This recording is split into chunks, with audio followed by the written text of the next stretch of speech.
Okay, recording has started. Beware what you say. Welcome to H&H.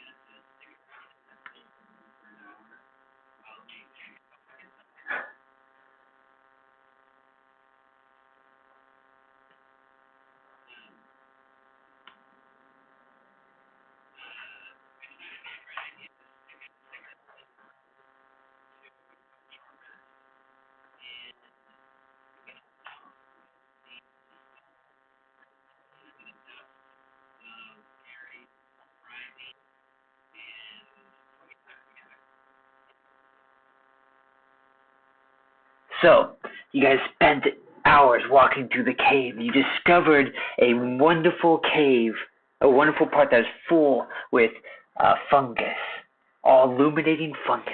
You decided to walk into it and got attacked by poisonous gas that spewed from every step that you take of this green ender sliced through some puffballs that spent lighting speckles all throughout the air. You then entered a starry cave where you looked up and the gems glistened and shined from above. It was so big that two standalone buildings were there. One of them you tried to knock into and you couldn't break through the door. The hinges were just welded shut from whatever disaster took place. You went into the next one. With your Herculean strength, you busted through and you met a spectator. A huge 4-foot wide green ball with this large eye in the center and 4 tentacles waving around it, all with an eye on each tentacle. Inside your heads, you heard his voice talk to you, and you talked to him. As you guys left, you decided that he was a little cuckoo, and that he still thinks that the cave is still operational in pure order. You continued down to the mine, and you found, and in that, where you found the spectator, the other building was where the enchanting fire was. What do you call that? The brazier with the green flame wicking out of it, which is where they used to enchant magical items by bathing it in the fire. You then commenced to walk in quite loudly into the next room, chatting all the way through, with your bright light shining forward. And as you guys turned around the corner, there was this ball of flame. As you looked at it there was a skull with a bright eye staring at you. He shoots some fireballs, and boom, boom, boom, and you guys eventually pounded him into the dust. And as Mark said, you were very wise, and you rested and healed, recuperated. But little did you know that the skull was not finished. The bones started to rattle. The dust collected together, and out from the dust arose the flame skull, laughing at you. And that's where we ended.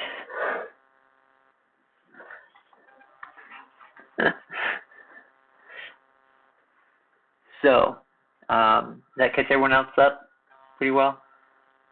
Did Rachelle even hear anything that happened? Or did she just walk away?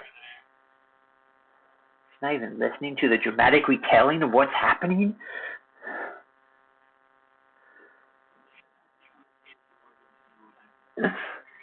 Apparently.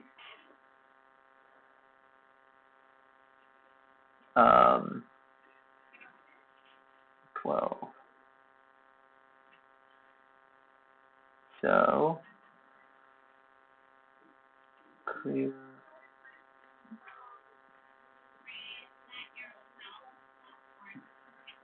No, it does do some hit points with some hit points with some die.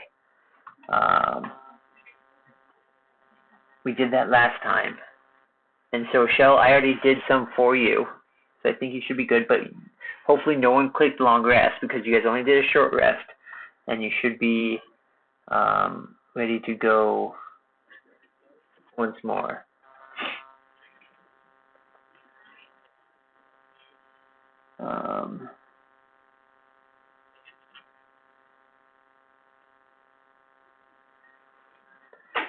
So, as you guys, wait.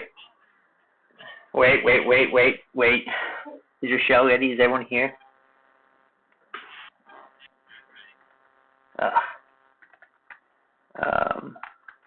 Let us.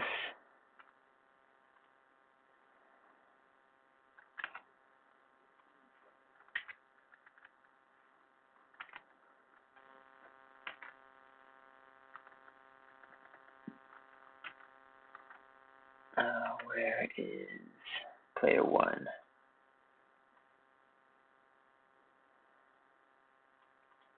How do I share this one instead?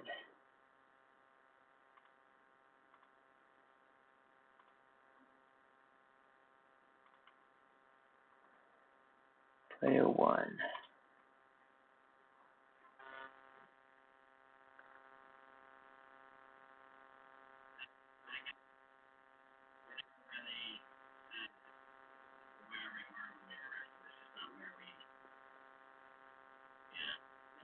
Yeah, I mean, yes, you guys didn't say, no, I was resting in that square. It's true.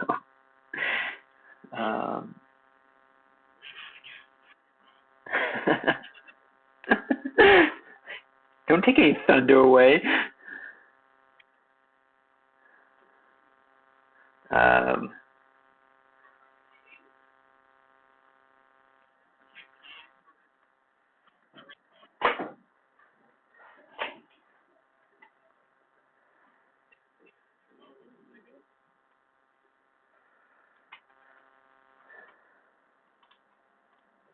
Yeah, as Ken said, it took hours, but you guys were resting.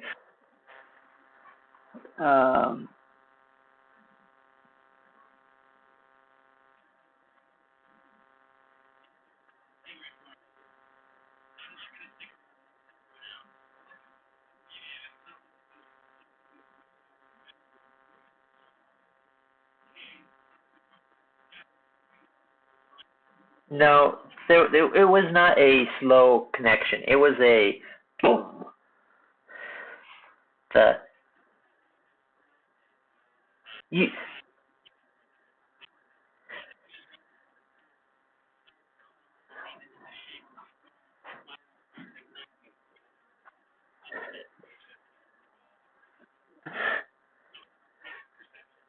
Okay, so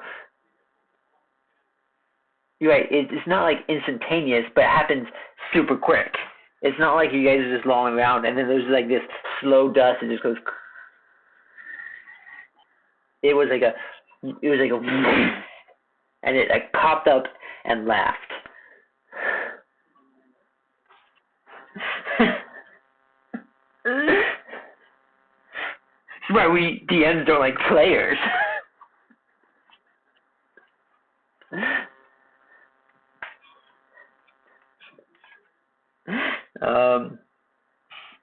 So,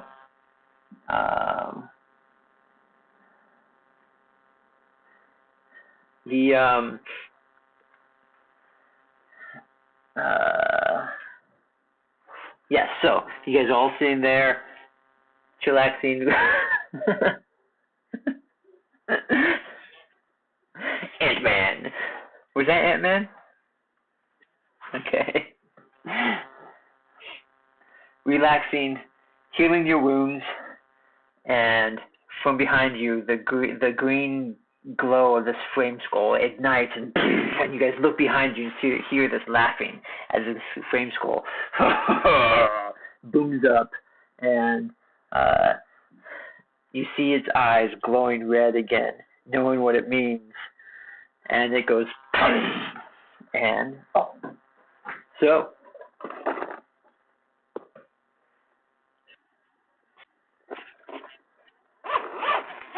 Yeah, it's a Christmas. Yeah. So. And from the Secret Santa, we got this guy.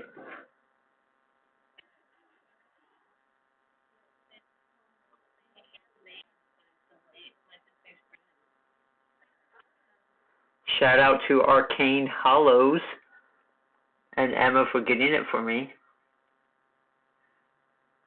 This isn't doing it justice way. But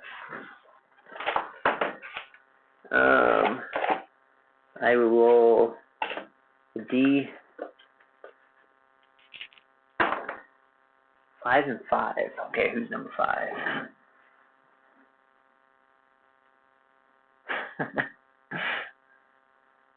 And then with your passive reception, you kind of catch the eye first, and it sees you whip your head around, and all of a sudden 2 beams go, and what does it roll? As these 2 fire rays. What's that? No, this is an attack roll against you. So, what's your DC? 15, and that is a +5 to hit. So, I need to open this guy up. 1 second.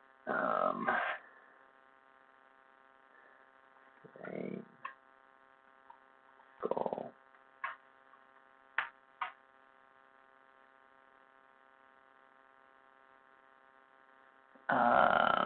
It's too small to read on here.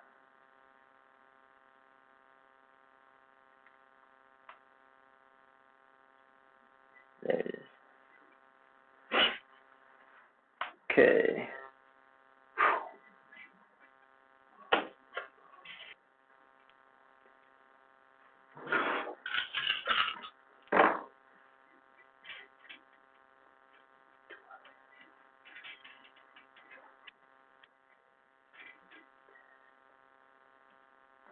So,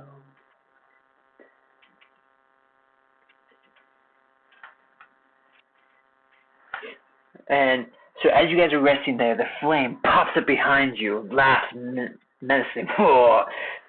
And I don't even know if they can speak. Oh, they can't speak. It pops up. I know, that's why I was just checking to see if it could speak. It pops up laughing. Intruders, be gone. And zooms 2 of these fire rays come streaking down and pegs in. And 2 of them come pegs in the back of his head, and he takes 23 points of damage. He rolled well. As these flames come zooming and erupt on his back, and the heat extends.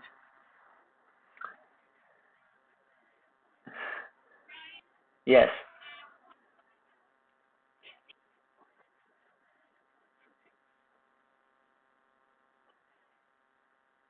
Are you okay with having more hit points than normal?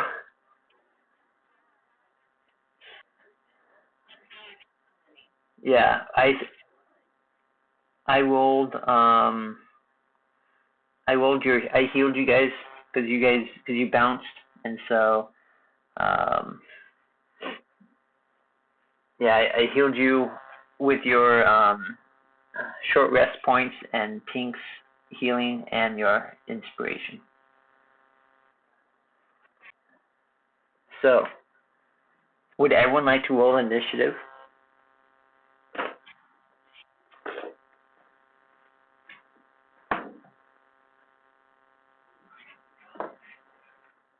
Ooh. Wait 1 second. Okay, 2. Arwood, what initiative did you get?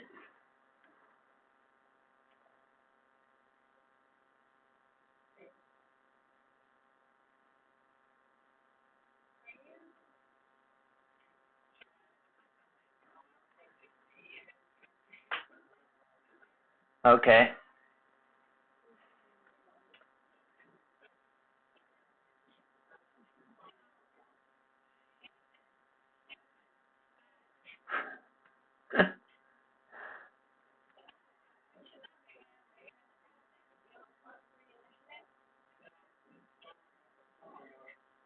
Yeah, it says +3. I got 20 for him, so I'll give him 20. 20. Ender, what was your initiative?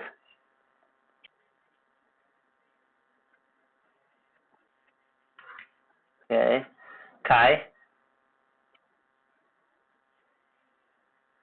Okay, Tinks?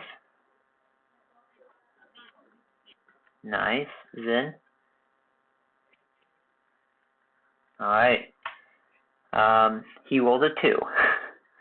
So, all of you guys get to go first. Arwood, Zin, Ender, Kai, Tinks, Flame Skull. So, you guys can choose as you wish what to do.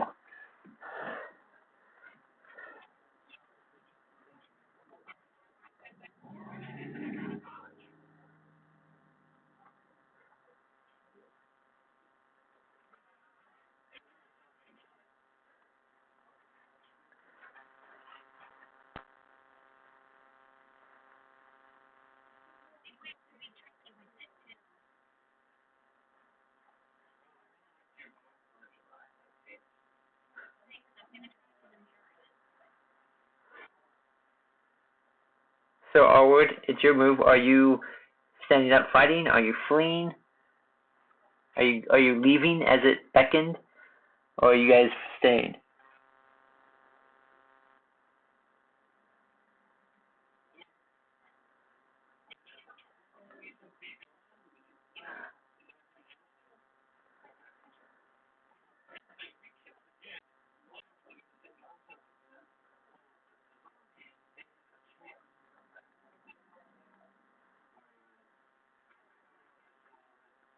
Okay.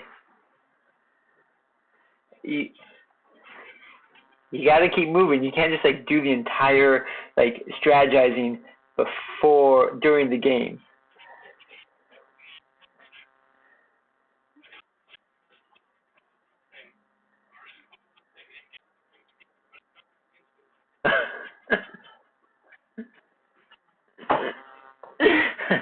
An agreement of what's going on.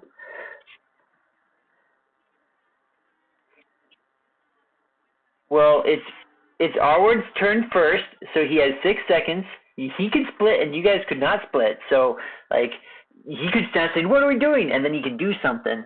But that's one thing is like part of the game is when something happens, you can't just sit there and like all come up with a big long plan in the moment. Some of it has to be in the moment. What's that?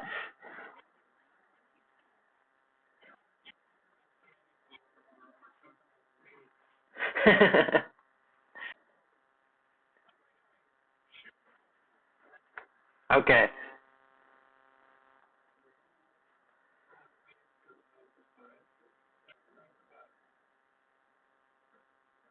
Crossbow goes.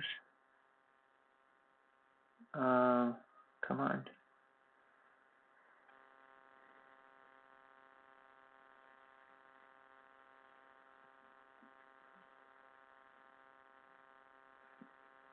You pull back and you you didn't have. Did we have him do a right last time?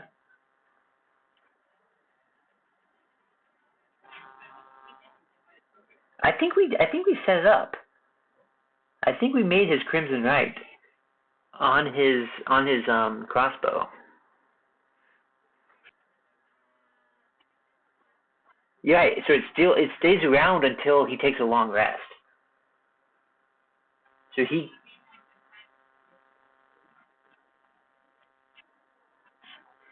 I think you get an extra D6 of lightning damage. Okay.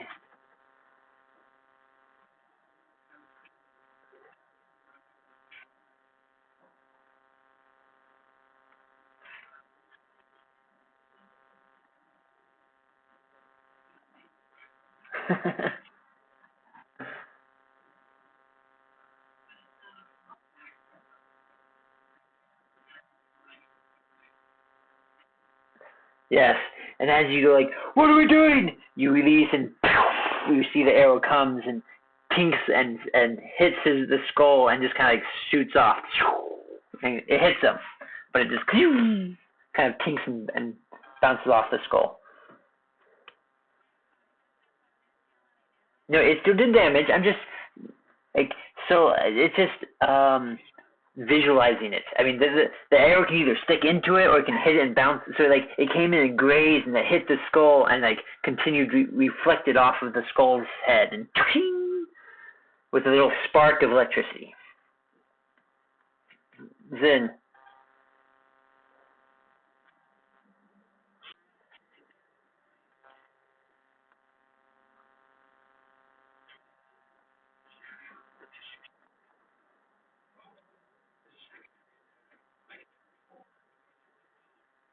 He is 15 feet up in the air.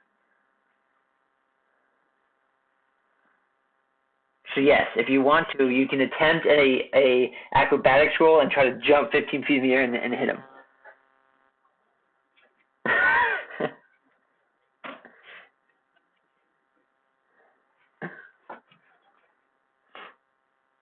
You do have a pike.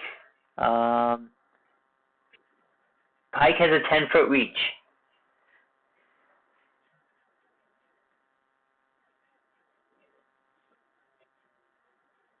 But wait, but a pike is two-handed weapon, which means you can't shoot with the pike as well.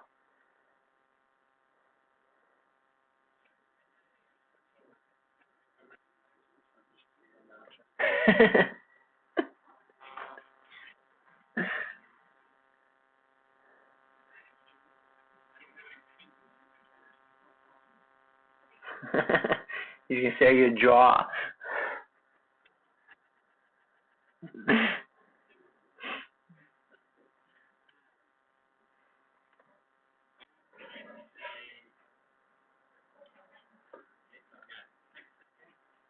Yeah.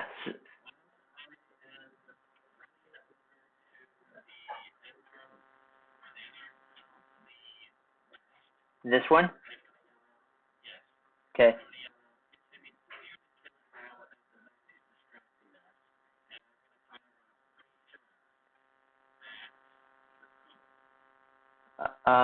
That's 25 movement right there. Are you wanting to go further in, or are you going to stay there?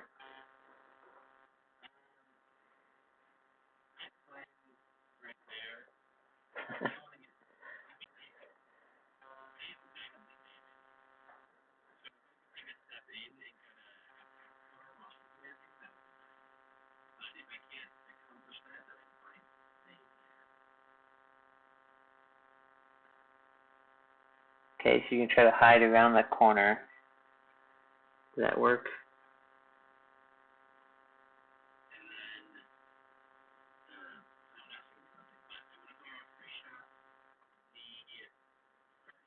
Wait, you get 3?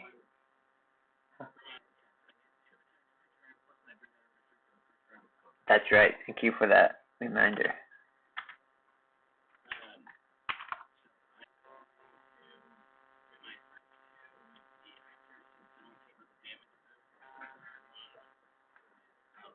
Okay. Snipe shooter. Sharpshooter.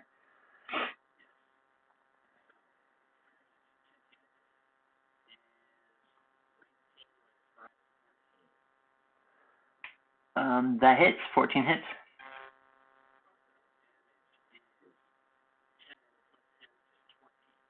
Nice. Wait, did you roll the 10? Because with sniper, you get automatic 10 points of damage, or is it you roll a d10? Oh wow. Okay, cool.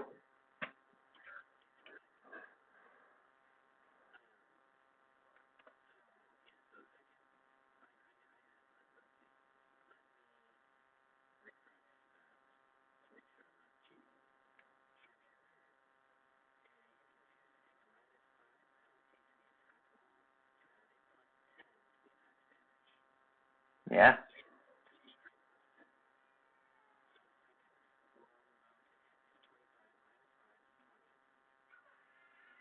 that hits.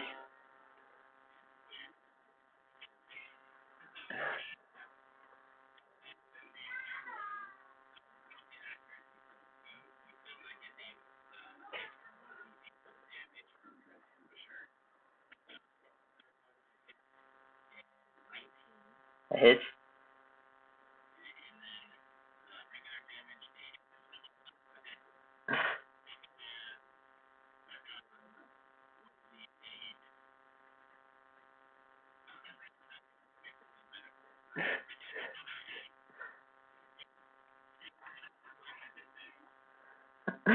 Nice. What was that last one for?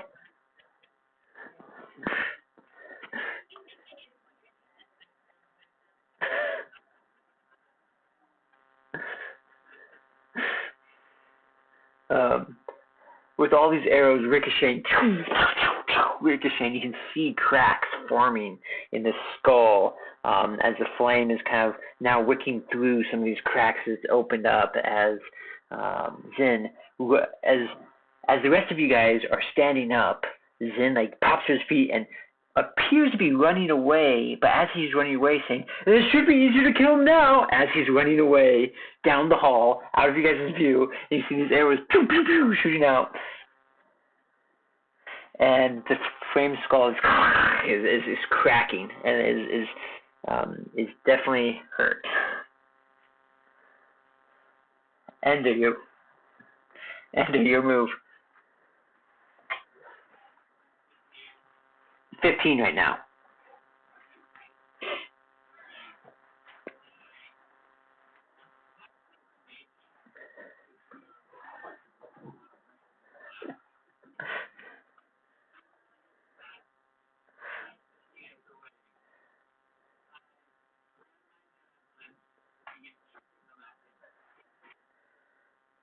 Okay, roll the first one.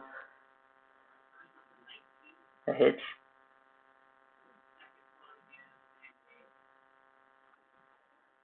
Okay.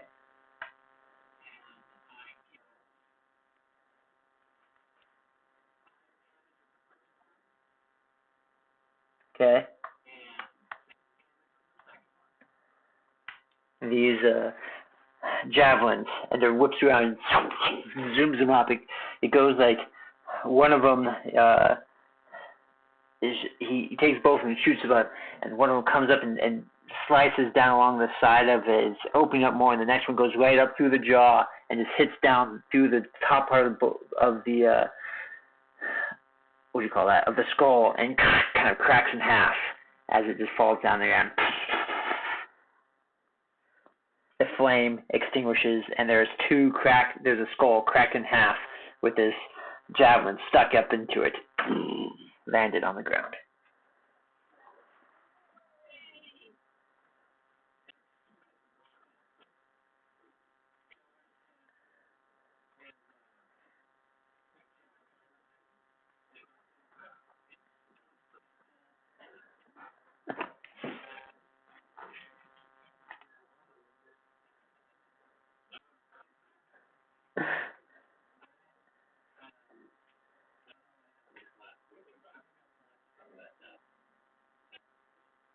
Okay. What are you going to put it in?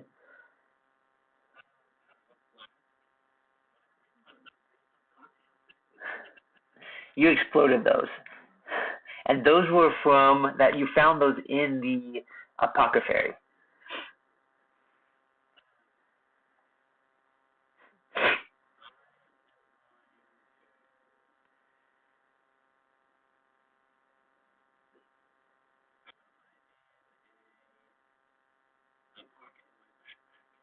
Okay, you're just throwing it into. Are you throwing it into the bag of holding, or are you throwing it into just your normal backpack?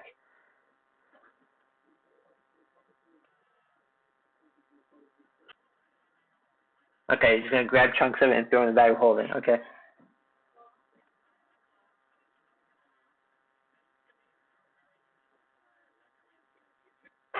Cool.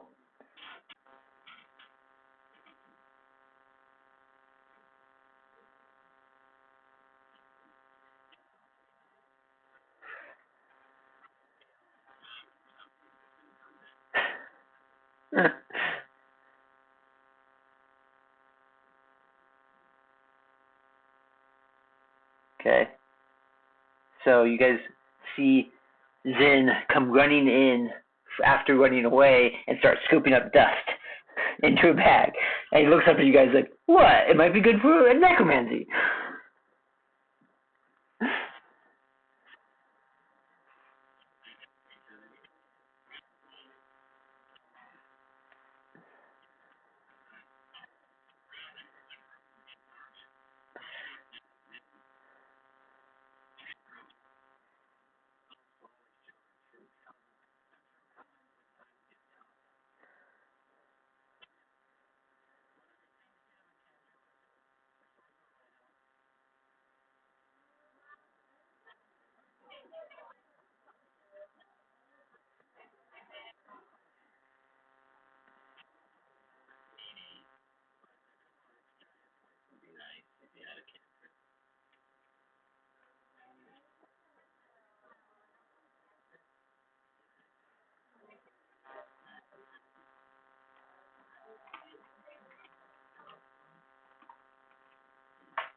You can do another short rest if you want to. She can do her little song of rest.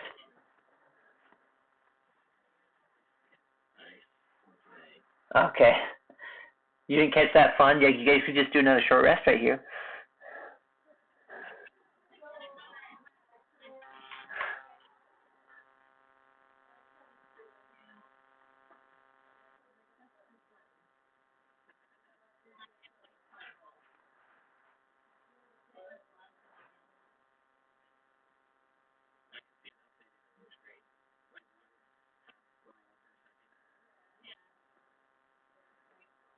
I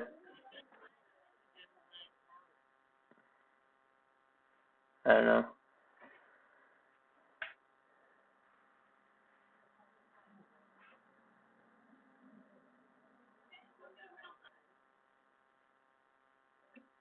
Maybe refresh the page?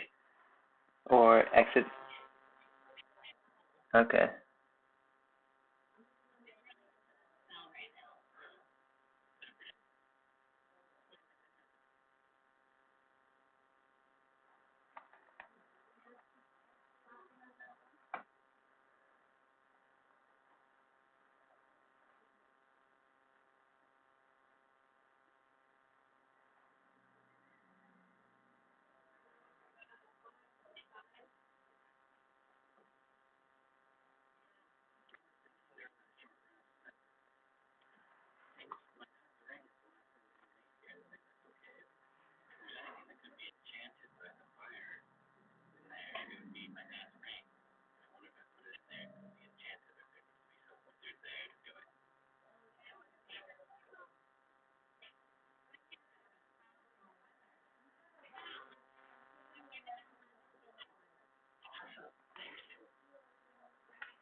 Not Shell, Beth, you would know that you came in a sideway, but that first area you went to after that rift, after that down thing that you guys had to cross over. That huge building with all the etched stones of the dwarfs and uh, elves and gnomes and humans. All of that's the main end. That's the entrance hall. So that's like the presentation. So the office would be south of that. You'd know that the office would be south of that.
Yeah, you did.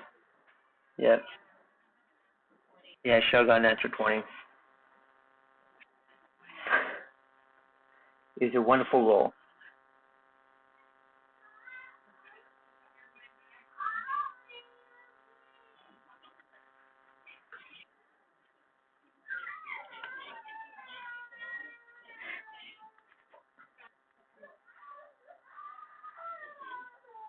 Shit.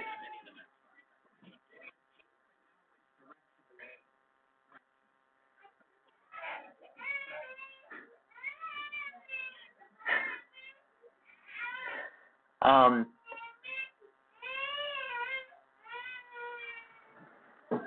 that is Jeffville.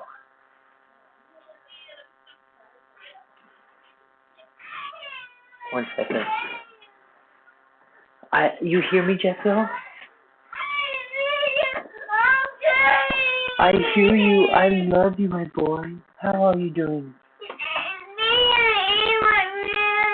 Oh, does it stink in your room because people in 9 are smoking weed? Yeah. Rude people.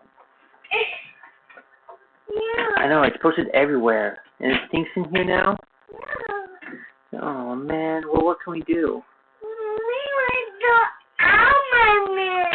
Yeah, that's the current problem we're having right now. I mean, they're obviously smoking weed. And so, I don't know, Gary, if you're able to send a message to them.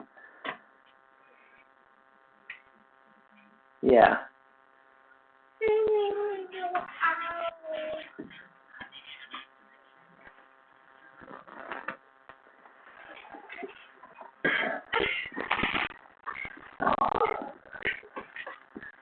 I'm sorry, Jessica.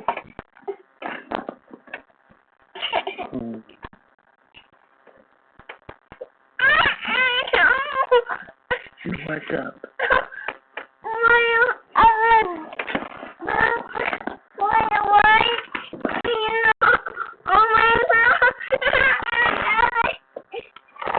There you go, Jessica. Jessica, I can't sleep with you right now, but I love you. I'm sorry, it smells like horrible stuff in here.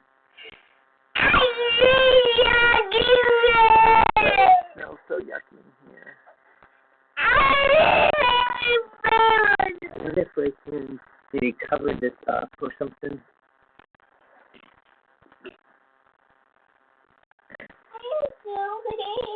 I'm going to try to cover up your vent so that the There's a blanket here that I can fold up and put up right there. Yeah. Let's see if it's coming from the heat. Okay. Okay. Yeah.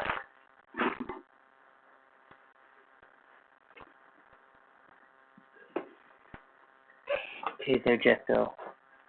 I solved that. I have to go. I love you.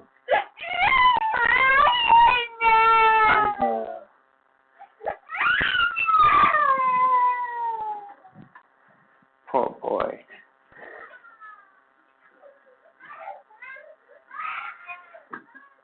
I can understand that, you know. They don't want us to go.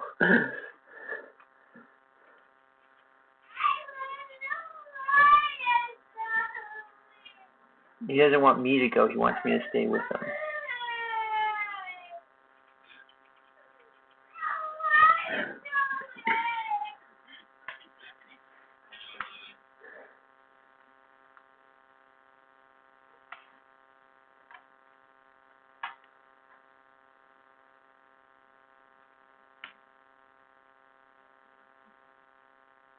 Oh, the Christmas light just turned on. Yes?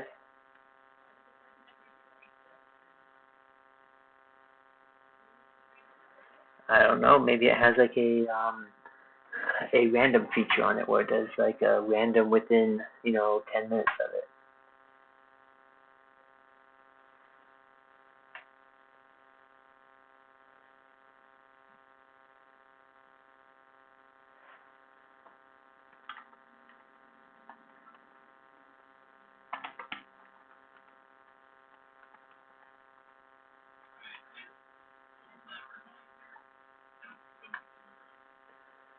Okay. Yes.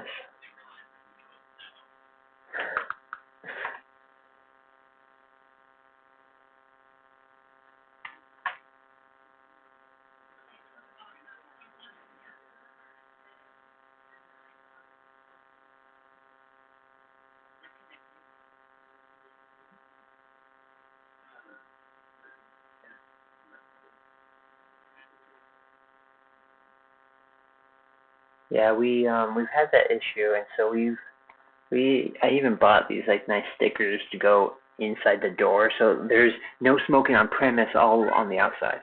And on the inside, we have a little sticker that goes on the door that says no smoking marijuana or anything, like smoking marijuana, blah blah blah. And it's like right there, boom. But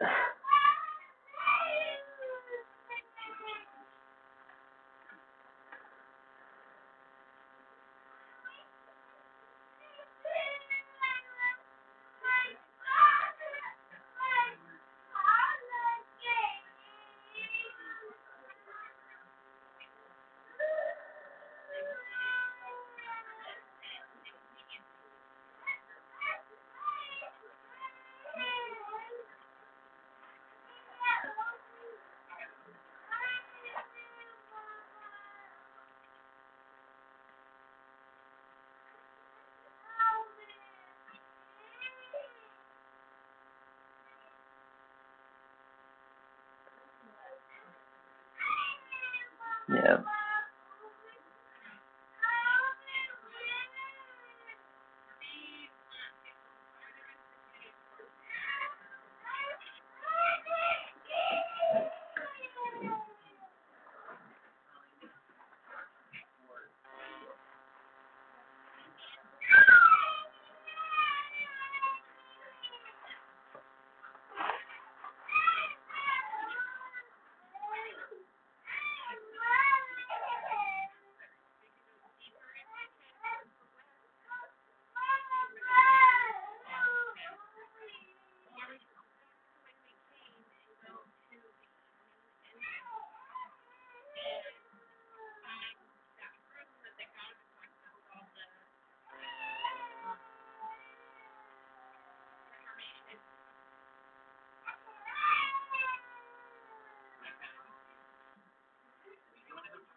So this this is this is as you look around. This is a forge and a smeltery. So this is where they would take. It looks like this is where they might take the ore and melt it down and pull out the what do you call it? And pull out the and create the ore, and then they blacksmith and make things in here as well. The workshop you guys were in last time is where the enchanting was done. And there was a brazier with this fire coming out of it, and that was Tinks told you that was the enchanter's fire. That is where they would take the items and enchant them.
Um, so as everyone looks at Tinks, you have never been in this room before because you didn't do much with the smelting or the blacksmithing. You have been in the workshop before in the enchanting room, so you've been in there. So you guys know the path that you guys took that way through that big starry channel out into the fungi room and out into the main entrance. So Tinks, you know that you've gone that way a lot, and you do know that in the north of the main entrance was the dining hall and the mead area. So you don't know exactly from this spot, but you know from the entrance hall. If you went directly north, there was the dining hall, and then if you went west or east, you would go through the area that now has the fungus. The fungus used to not be there, but now has a fungus, and then you'd come around and go into there. That make sense?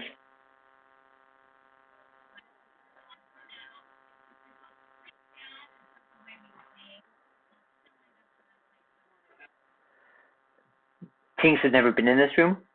She knows that.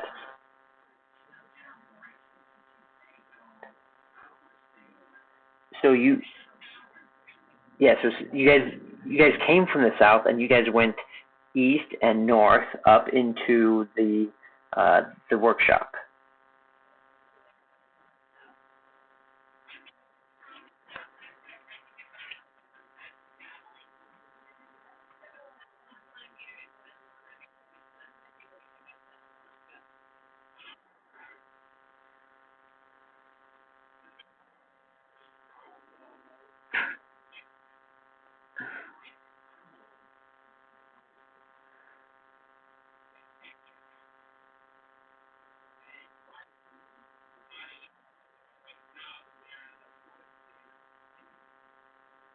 Okay, what's your guys' marching order and type?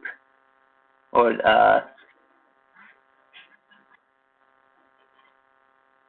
okay, and are you guys enjoying your stroll? Are you guys chatting along the way? Or are you guys running? Or are you guys stealthing? What's your guys' intent movement?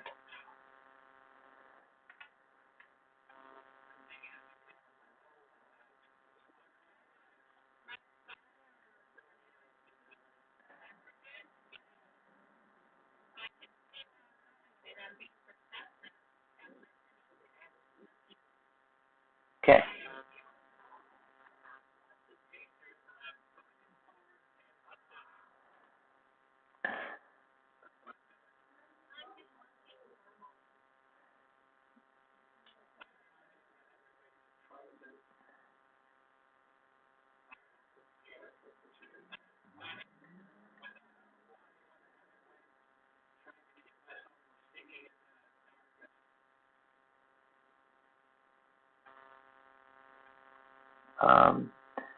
And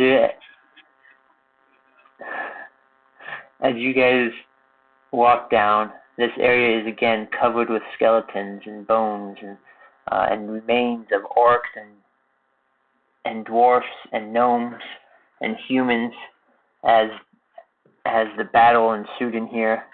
There's marks and scorches of spells that have gone off and detonated and destroyed things. There's the ever persistent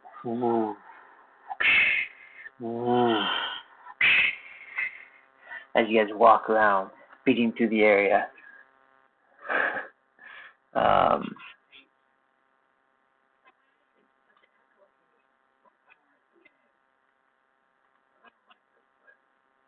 You guys enter. What's that? No, you guys enter. Yeah. You guys. It just the way the map is built, it stops it from looking the other down. But I'm explaining. So you guys enter into this raised platform with this grand table on it. Which would have been a ground table. The chairs and the tables have been hacked up and slashed and moved, and but you can tell this is probably where the leaders or the what do you call that? Or the dignitaries stood, looking on and eating. As you look down the steps, you see before you two long tables. Arrayed with bodies strewn around, and some of them flipped over as barricades. And across the hall is another raised platform that is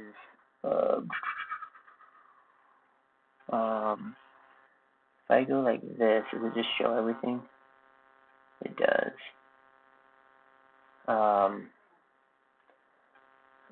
Up above, there's just another raised platform that is just this open, wide platform with stalactites and rubble. There's stone, scattered all around the area, as there probably was some seismic activity that caused things to collapse.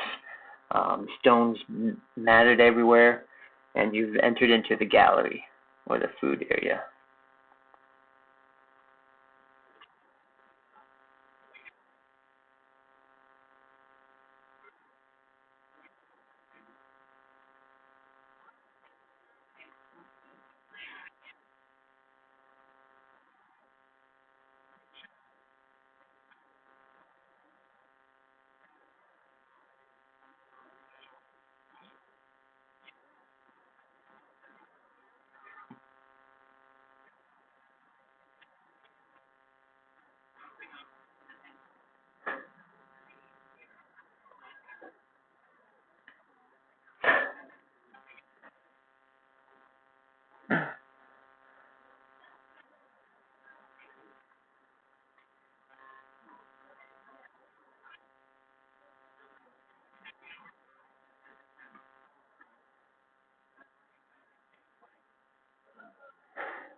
So as you look at these, what do you call this? As you look at these skeletons, most of them, there's not really weapons on here. The orcs have swords and clubs and pikes and standard orc weapons. Nothing that looks too fancy or anything. It looks like standard just weapons on the orcs, but on the dwarves and the gnomes, there's not really any weapons. There's a few pickaxes and some hatchets and some knives and stuff. But you can tell that this wasn't much of like a fortified garrison. By this point, the orcs were in here, and it was just the workers, and they weren't prepared for a attack of the orcs.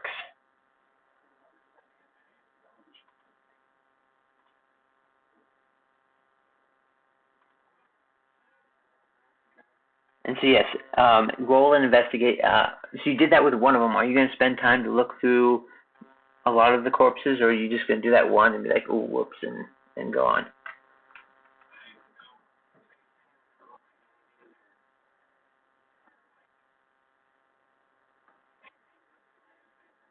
These look like they were workers that were ambushed.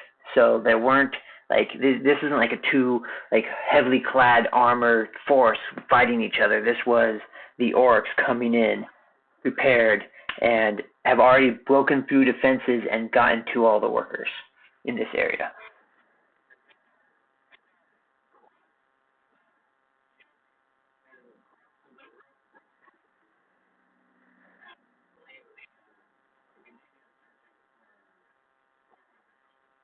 Arwood, were you looking over the bodies?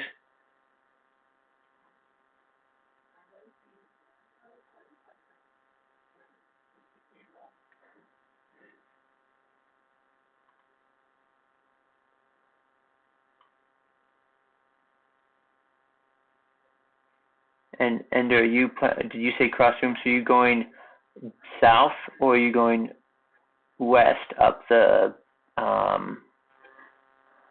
what do you call that thing? Up the shelf. Um, there is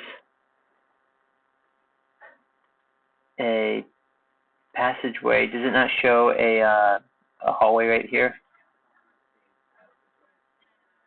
Okay. I didn't build this map. I'm just using the map. I just stole it from the website. And so, yes, there you go.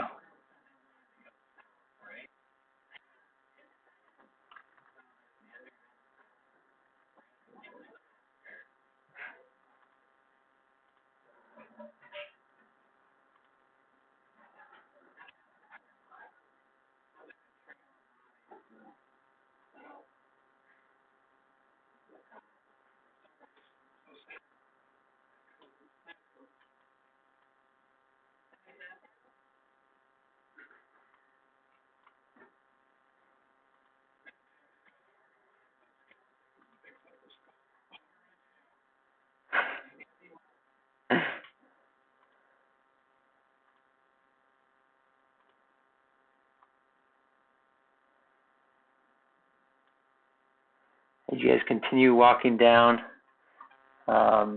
you enter into the hallway where you can see a bulge of fighting at the entrance, but then it kind of gets sporadic. There is you walk down, and where you're standing, I guess it doesn't show it, does there? Does it show a door there?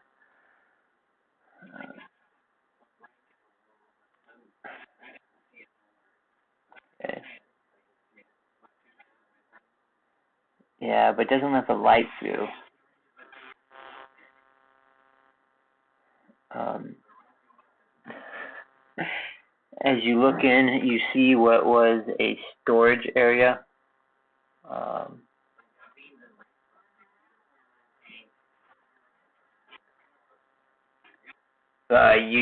it's a storage area. Make a perception roll.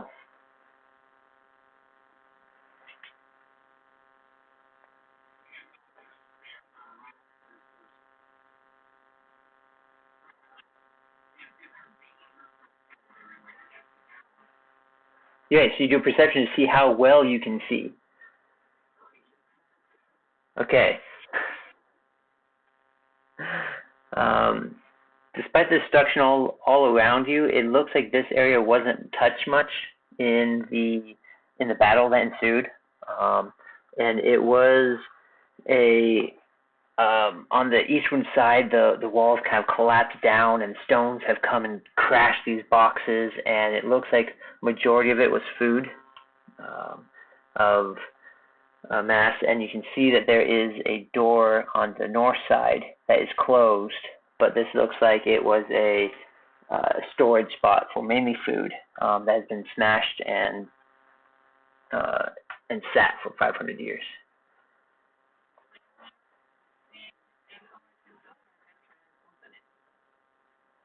Okay. The north door is ajar, and as you walk,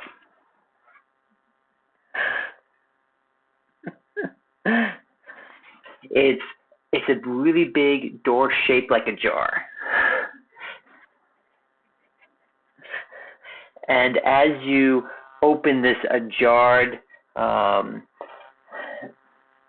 what do you call this? This ajarred ajarred door.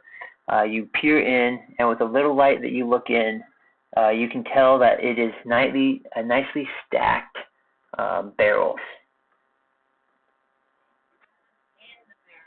You get closer to them, and the barrels, the ground is kind of a little sticky, a little like, as you step, it's a little like little sticks. And as you look around there, all the barrels are empty, but you can tell this is where they kept all of the mead.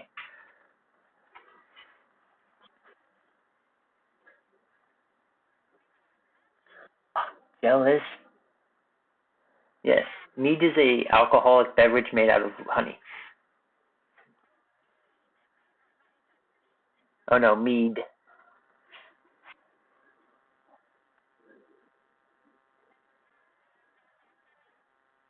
What's that? No, it's all evaporated out. Super aged and super gone from evaporation. All the barrels have like cracked and swelled with the pressure of the gases, and so it's like over the 500 years they've cracked and splintered and opened, and everything is spilled out and it's all evaporated out except for the stickiness on the floor.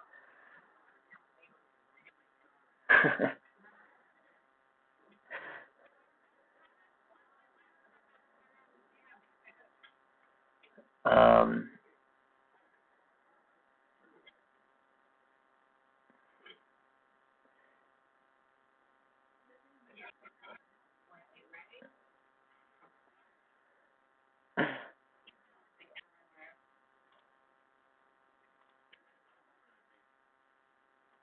your wolf is currently licking the floor.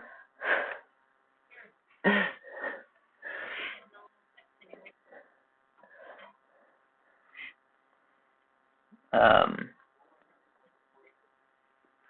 so yeah. Oh, I guess the wolf has a big sight. Let's reduce that sight.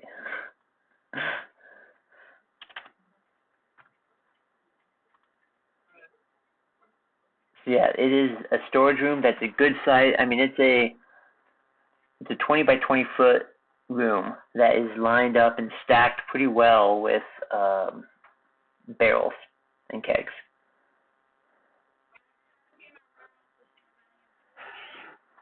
Everything is gone.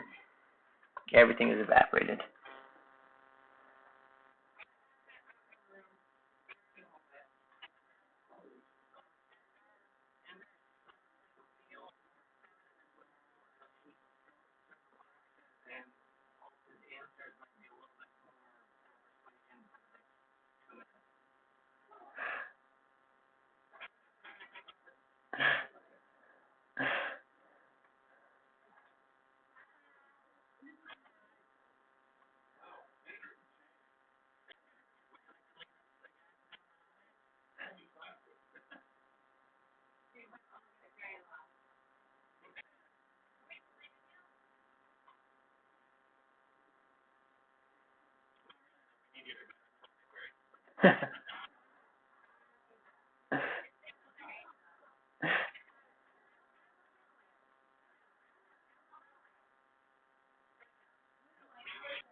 I'm attempting to.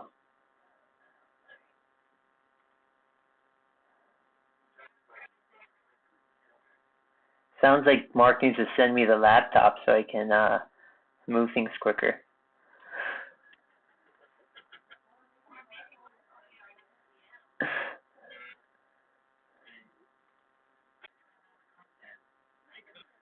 It's true you do.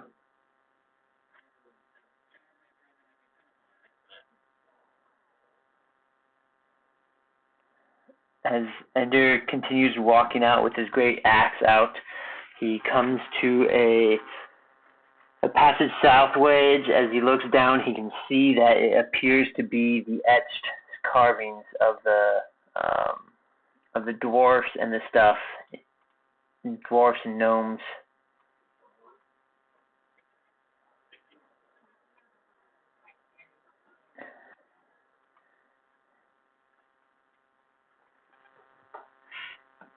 So you walk down the hallway. You notice there's a door to your north.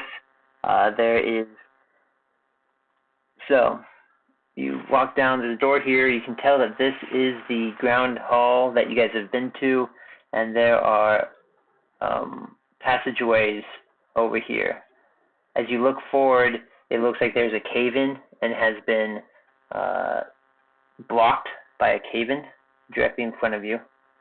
Then there's the passages north-south, and then the south behind you, right next to you, is the entrance into the grand hall, or the grand entrance, where you've been before, and to the north there's a door.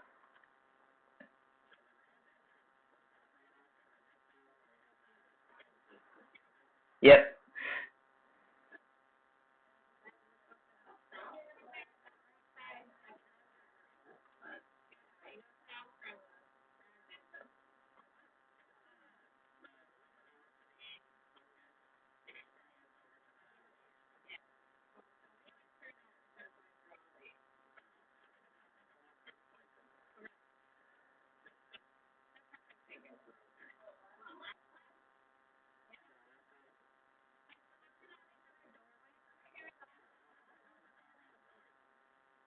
Okay, I wouldn't. Okay.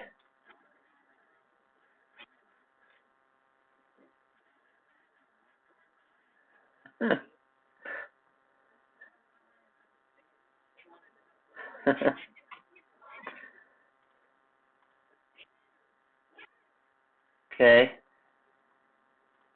So then you are opening up the door, correct? You open up the door and go into the north?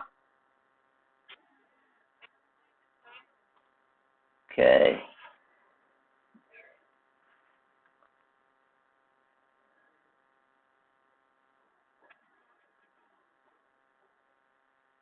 Okay. Um, as you guys open the door, a foul smell wafts out, and you hear this crunching sound as you open up the door, and as you open up the door, you step in. You see three figures running at you.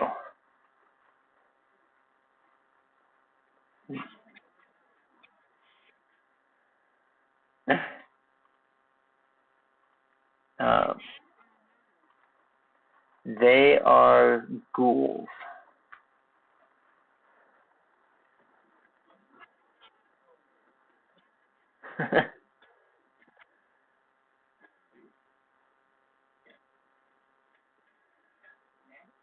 So it's yeah. Um, so they come rushing at you. Um, I need you to roll initiative. Everyone can roll initiative for me, please. As you, yeah, you can roll initiative.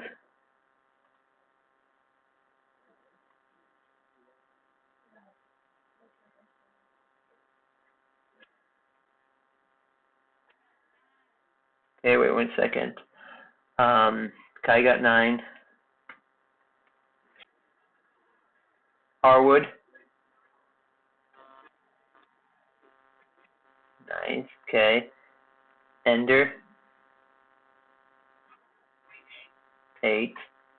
Okay, Tinks, 13. Okay, Zin. 23. Okay. Initiative.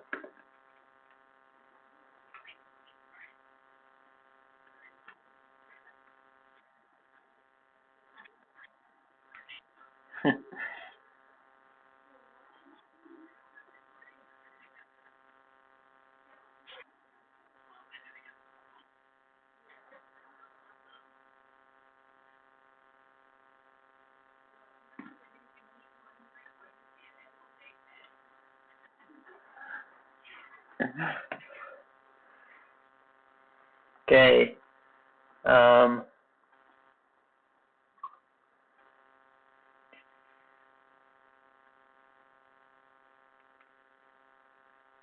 So Zin opens up the door and walks in with Kai behind him, and Ender's like, "Oh, I want to see." And as you guys all open this door, you get this whiff of this putrid smell, and you hear this crunching like bones as these ghouls drop the skeletons that they have been gnawing on, sensing you guys, and start booking, just running at you guys. So, I guess they got a little bit jump on you, so they'll be. I'll move them out. A little bit. Oops.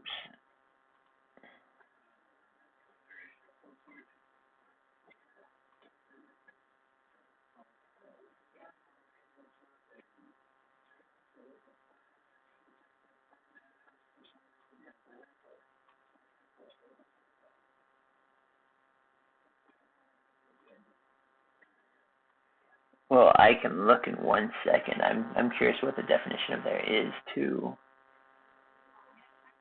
No. Last time someone searched a campaign, he looked into too much information.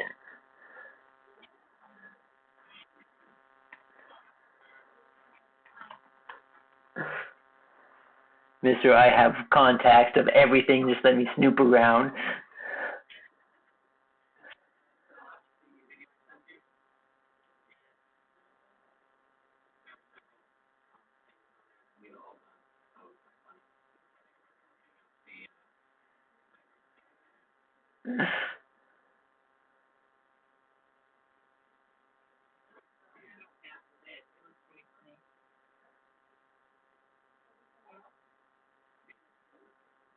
Yeah. The stresses of my life.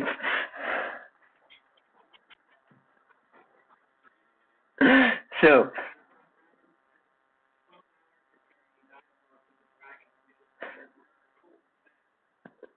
and run away.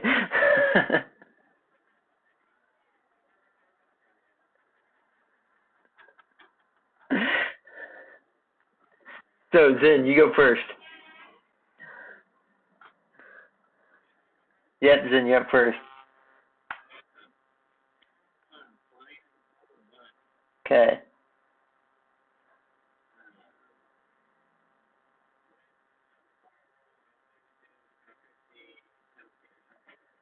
Sharpshooter turn. Miss. The smell hits you, and you're like, whoa! You let go, and zooms by.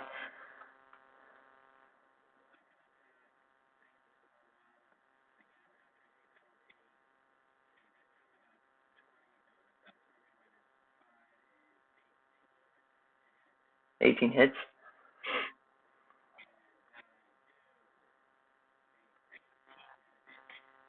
Nice.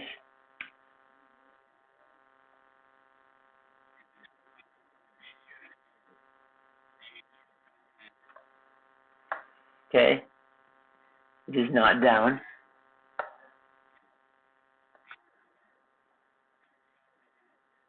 That hits.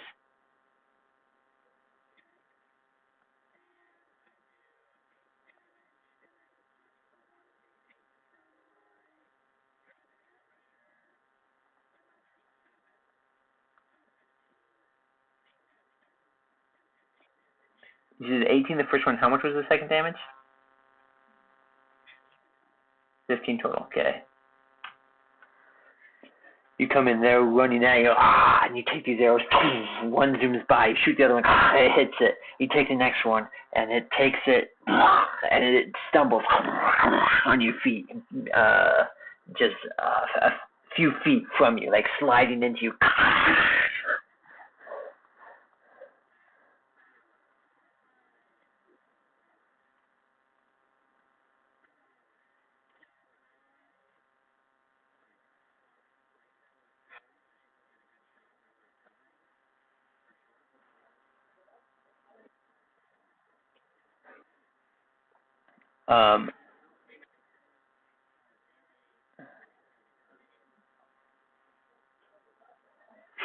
So you guys can travel through friendly spaces, but you can't fight someone within the same space. That makes sense. So you can't. You can travel through, but you can't fight someone if you're in the same quarter because there's not enough room to maneuver around. So they can still get by you. Shoot.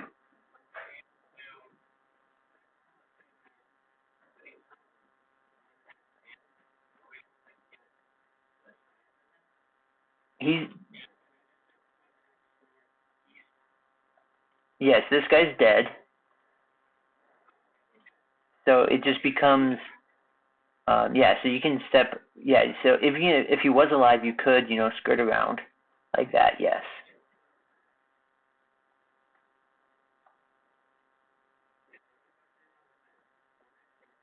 Yep.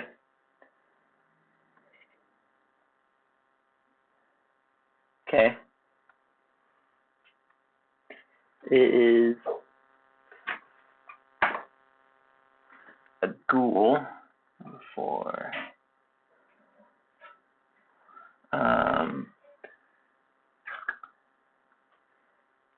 is Ghoul's turn, and he is booking it,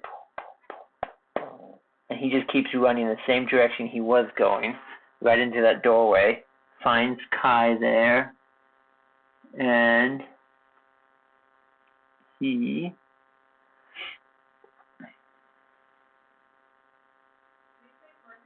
no, it's Kai. So sorry, the ghoul is coming and attacking Kai. Where's my dice?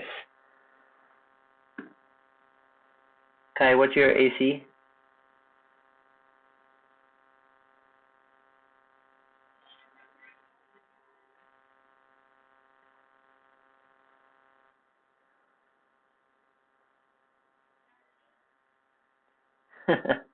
He just hits you.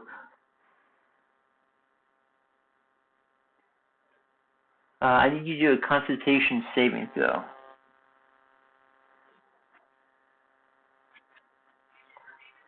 Yes. 9. Ugh. 2, 3. So,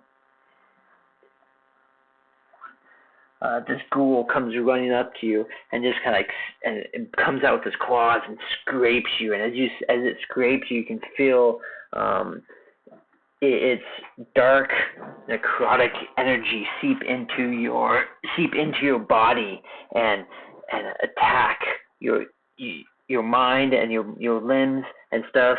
And you take 7 points of damage and you are paralyzed.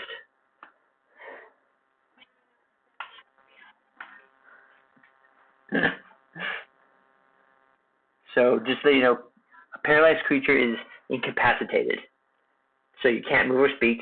The creature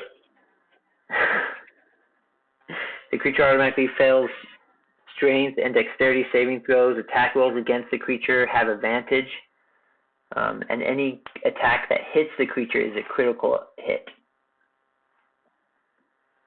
Just so you know the effects of what that's the effects of what paralyzation does is you cannot move or speak. You fail all strength and dexterity saving throws because you're stuck.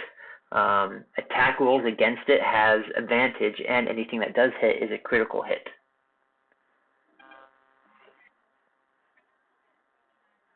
No, critical hit means that it does twice as much damage to you.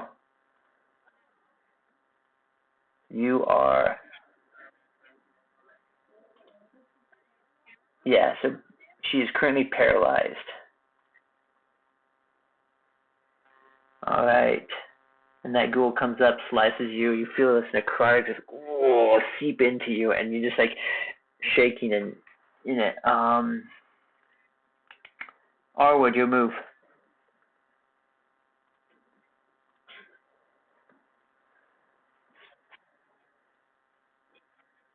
So you are currently in the hallway, not in there. So you haven't seen anything happen. You probably heard some scuffling and some yelling as Ender.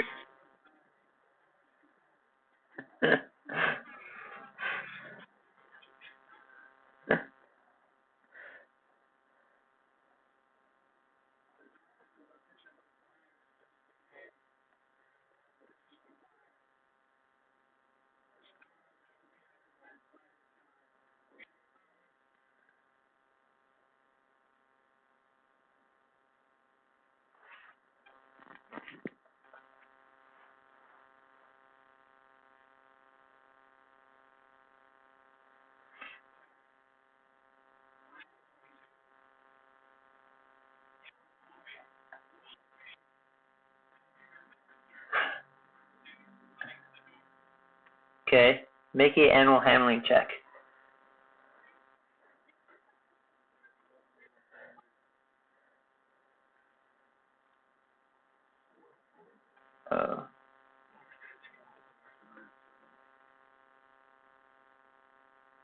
Arwood, do you have any multipliers? Animal handling plus 0. Okay, that's better than my 12. So how much did Shell roll? 16. At this point, Wolfie has been around with you guys enough. He hears the word attack, and he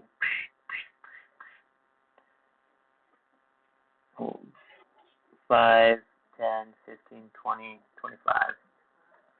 What's his movement speed, Shell?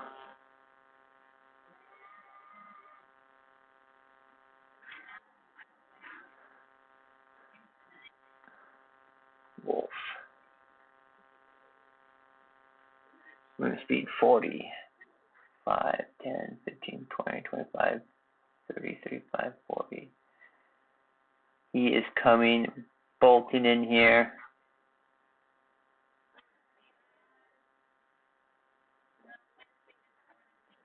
Okay. Cheryl, do you want to roll for your wolf? You want to roll for your wolf? Yeah, he's coming in and attacking.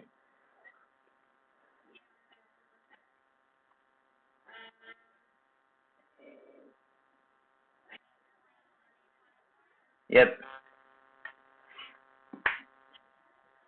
Plus 4.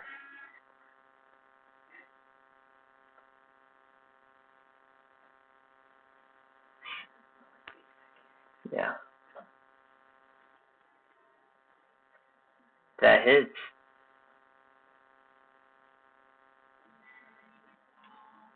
You roll 2d4s. No, 2d4s. Your cool dice. Cool. Oh, you failed.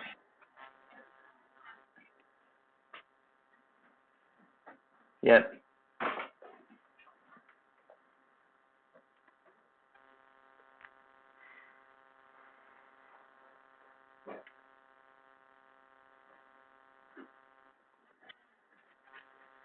Nine. Okay, nice. The wolf comes up, running through, kind of like skirting through you guys, and jumps on top of the ghoul, knocking and pinning him down prone.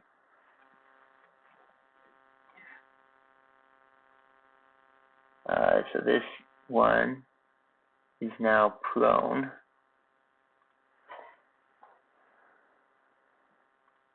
And Wolf did 9 points of damage to him. Okay. Tinks, you're up.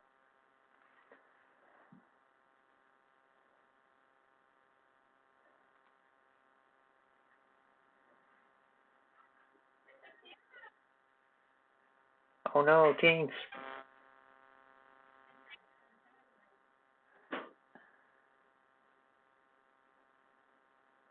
Tinks, Beth, you're up.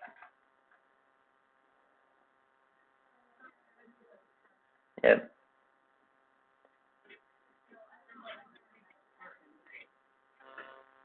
You've just heard noises. You've heard Arwood yell, "Attack!" to the wolf, and the wolf run into the door. And you've heard like some like Zin and the other people, I'm sure, made some kind of noise. But you don't know what's happened inside there. You don't know that Zin has killed one, and you don't know that Kai is paralyzed.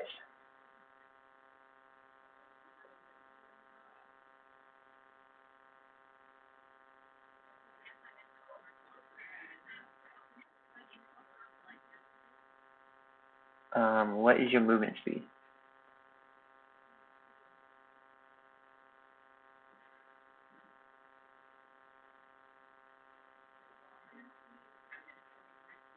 Okay. No, you can get closer so you can like see what's happening inside, but it's congested with Shell and the wolf in that door that you can't quite get past them currently.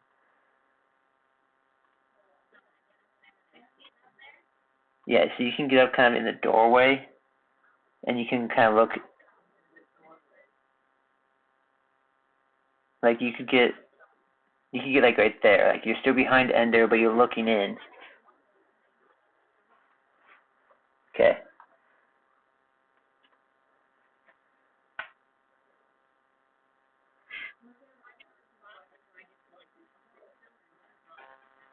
Yeah, you can do you need any help?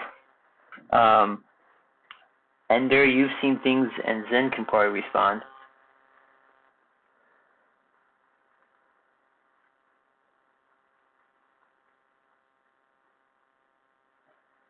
But both of them are currently gone.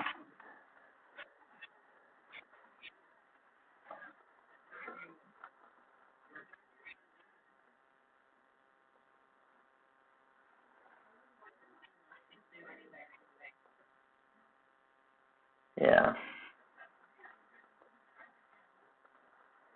Yep. Okay. Then you see. Oh no, that's the body. I want the person.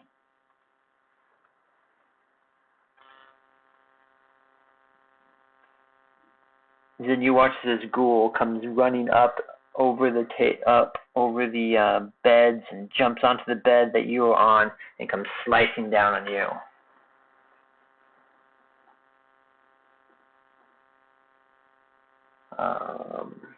With his that's on Zen. 15, that hits.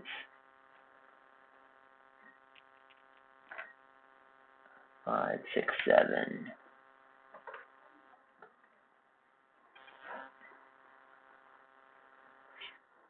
I don't know. Zen. Hey Ken, where's Zen? Where's Mark?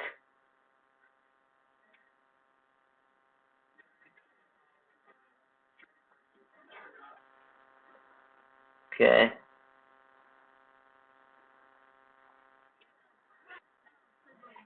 No, he's being attacked. No, Zen is being attacked.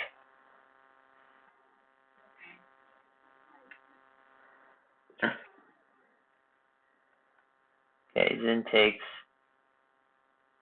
Will you roll a d20 for him, Shell?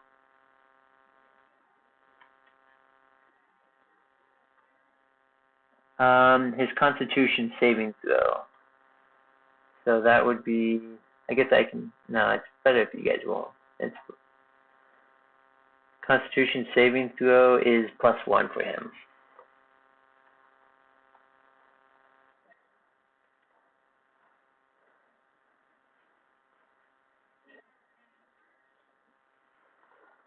Nice. So as this ghoul comes running up and slicing at Zin, that same necrotic essence comes attacking his body, but his elven blood fights against it and it has no effect. So, Kai, your move, and Ender, your move. You can repeat. So it goes Kai and then Ender. Kai, at the end of your turn, you can repeat a saving throw at the end of your turn to see if you can shrug off the effect of paralyzation.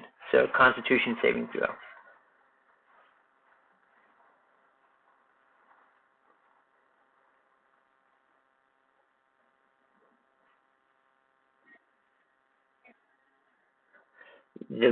The essence of the ghoul is still paralyzing your body that you cannot seem to move with the fear and the just like the sense of necroticness emanating from it. So you are still paralyzed. Ender, your move.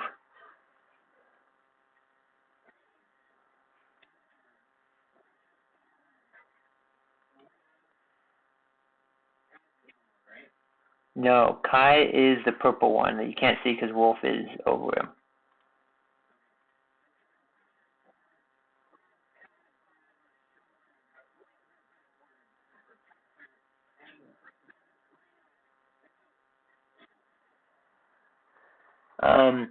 So,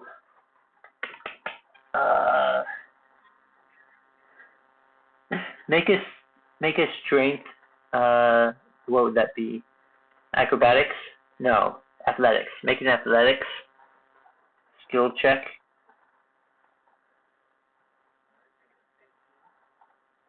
Okay.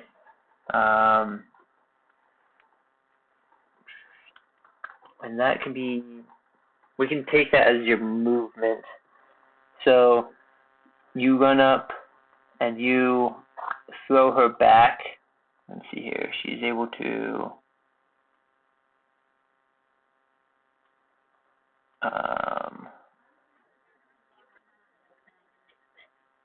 Nice.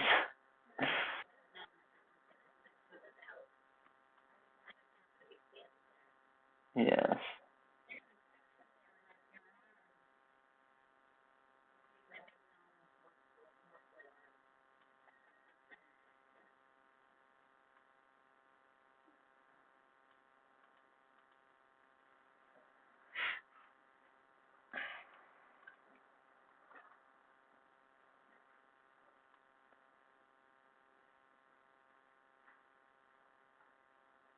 She is pushed. Come on, computer.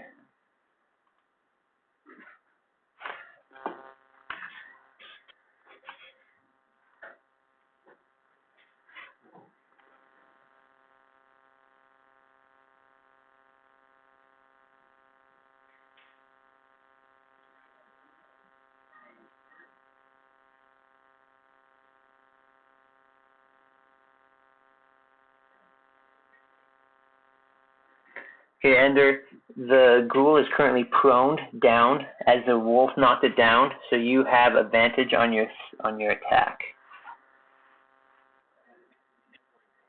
Yes, you to hit. So you can roll twice for one. Yeah, so roll the first two to see, and then take those and then the second two. Okay, 17 hits. What's the damage?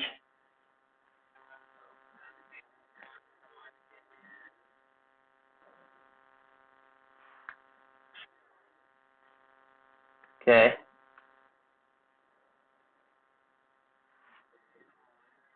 He is.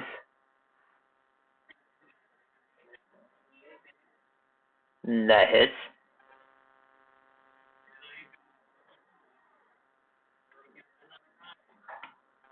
Nice. He is looking painfully hurt. He's trying to keep going, but he's fallen down a little bit, taking the knee and reaching out for you as you slice down his knee, and he's kind of falling down, reaching at that and going.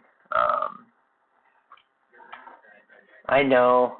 the entire thing said error and shut off, and so I'm trying to reload it right now.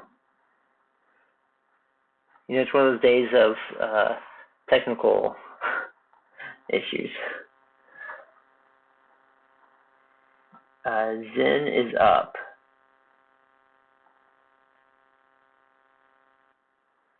So I assume he's...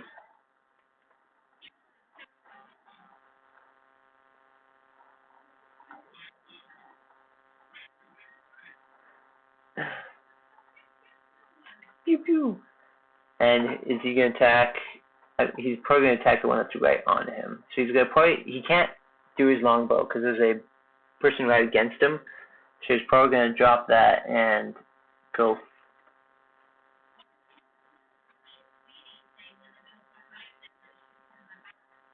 Okay, you want to do that for him?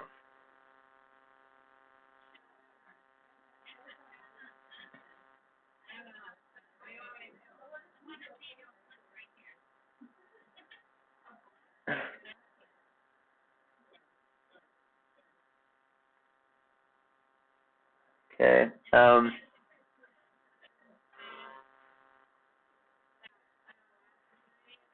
That's only if he does his F1 strike. If he uses that spell.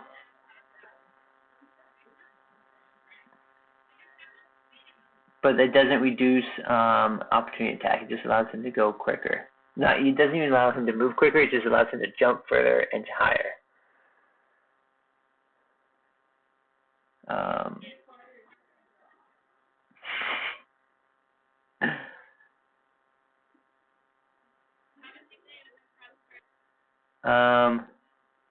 That is, it's a first level spell.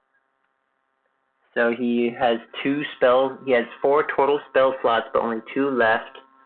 And so if you want to do Zephyrin Strike right now, he can. Or he is hurt by 4 points. I see. Let me see. Wait, no, he's probably injured more. Let me look. Refresh this. Nope. It says, yep, he's injured by 4 points. So he has pretty good health. Oh no, because I took 7. He has to take down 7 damage.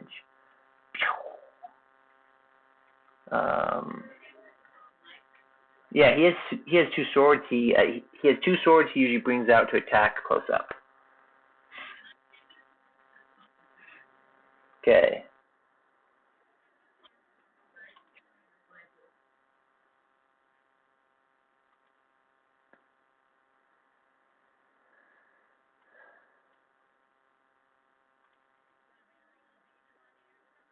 Yeah, we'll do 20 see if he hits. Plus 6. Yep.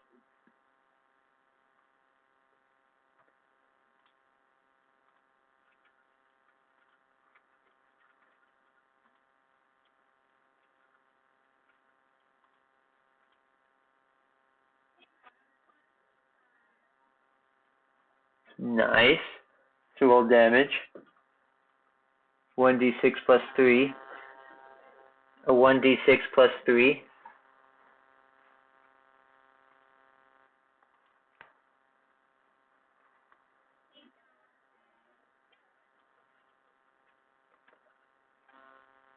Awesome. And then roll to see if you want to hit again.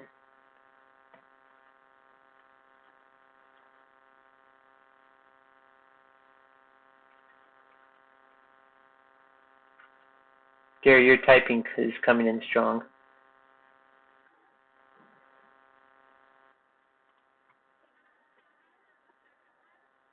To hit? Yeah, that misses. Brings out. It's a ghoul's turn. He's attacking Ender as he swashes up as he just took away his prey.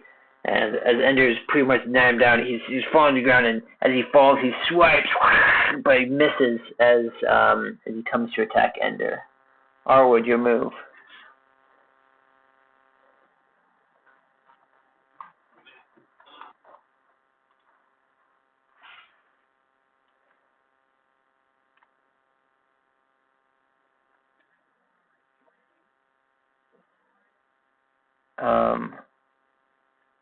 So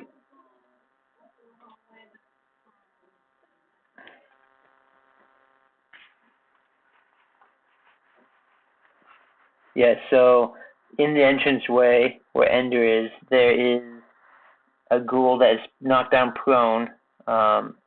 No, he would have gotten up because he would have gotten up to try to attack. So he's not prone anymore. But he is an evil guy.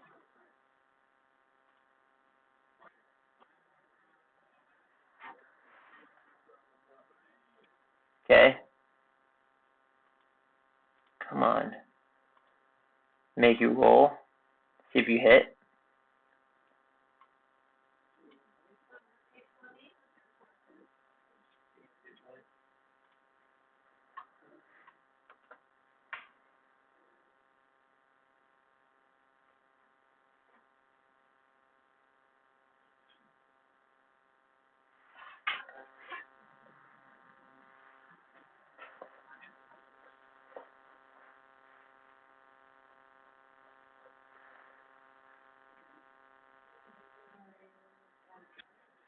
That's 15. That hits. So roll 1d6 plus 3. Actually, roll 2d6 because one is your piercing damage, one is your lightning damage, as that weapon still has your prisoners right on it.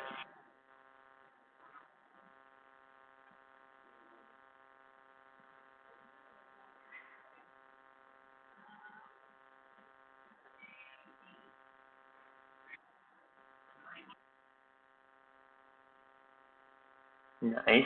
And then lightning damage is just a straight 6.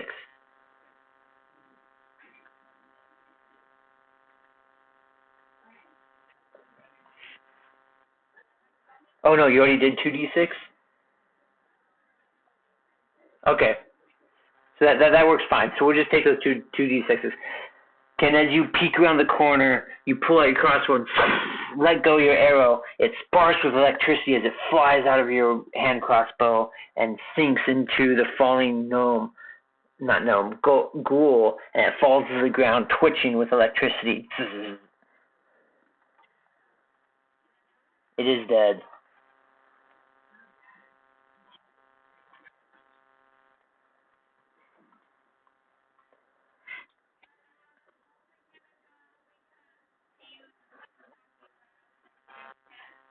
No, it'll still go with your turn. But Ken, are you still running in, or you after shooting that?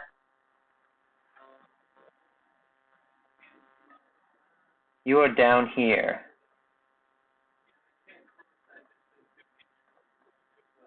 5, 10, 15, 20, 25. What's your speed? Yep, so you have enough room.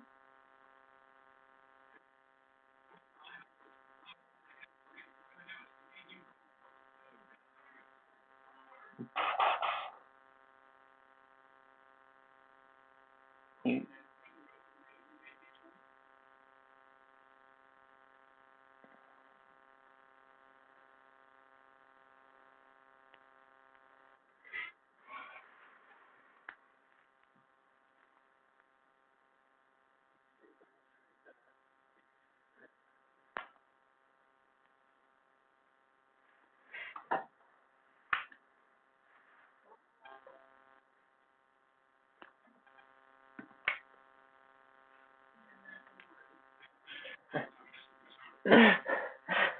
you're coming around, and you trip over the ghoul one's dead body as you start running around, and and you stumble to the ground, but you pop up, you're like, oh, but you miss this ghoul.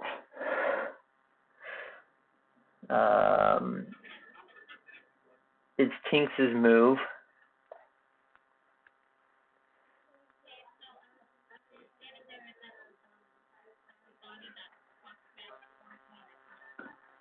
Yes. Yep.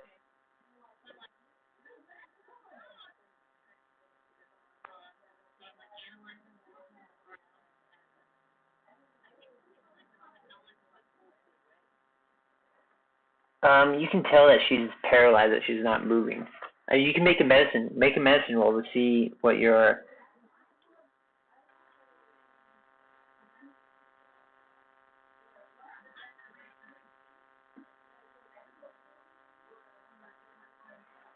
And well, I'm saying make a medicine check to see, how you would see, to tell, maybe what's happening on.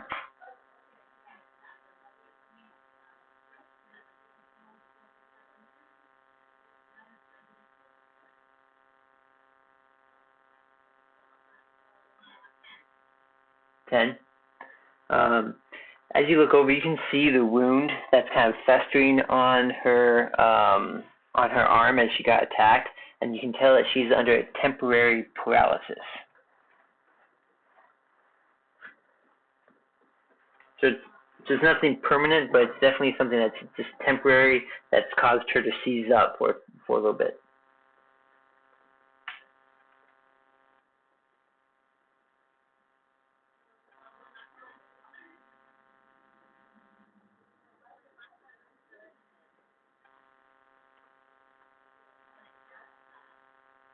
Okay.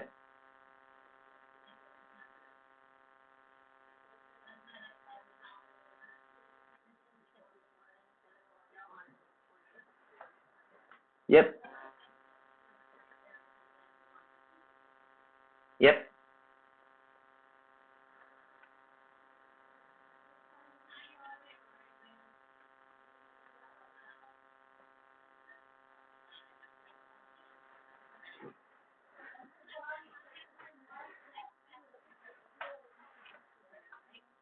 That's right. Well, good explanation.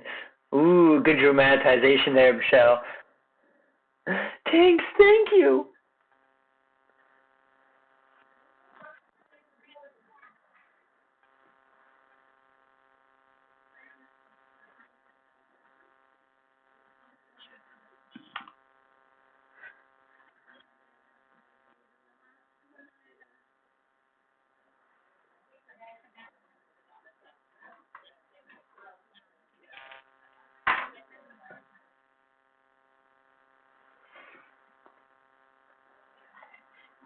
Uh, so as you bring Kai back to life, you hear this grunt as Zen gets this slash across his face from this ghoul as it lashes out, trying to take him. And he takes 8 points of damage. And I'll add that to him. Zen, 8 points of damage. And I'd like someone to roll a Constitution saving throw for him.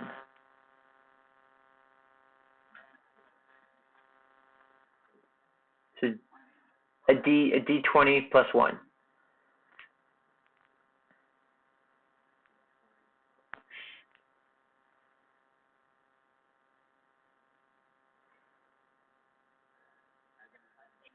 Okay.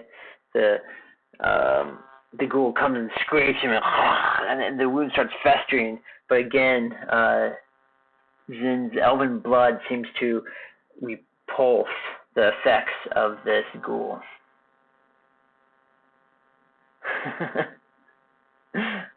It is Kai's turn.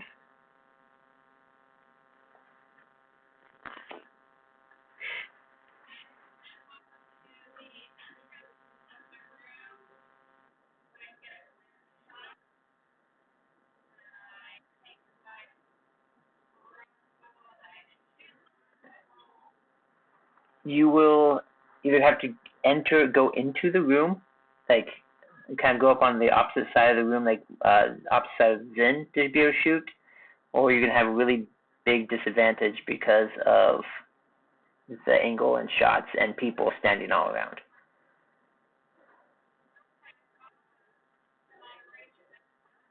What's your speed?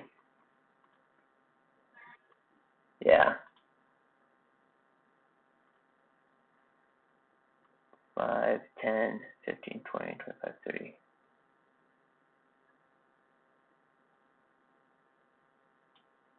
Come on.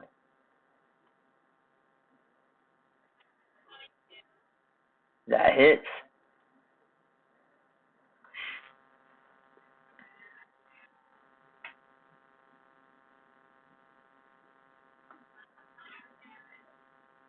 Nice.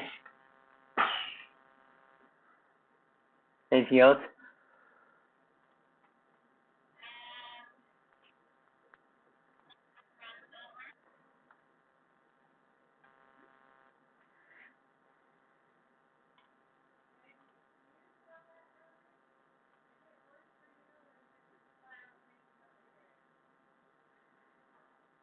I don't smell much over here. You talk about like weed smell?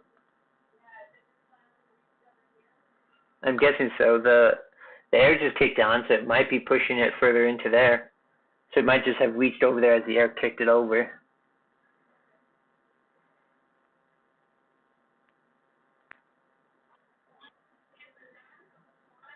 To hit, nice. But what? So roll what? 4d4s now?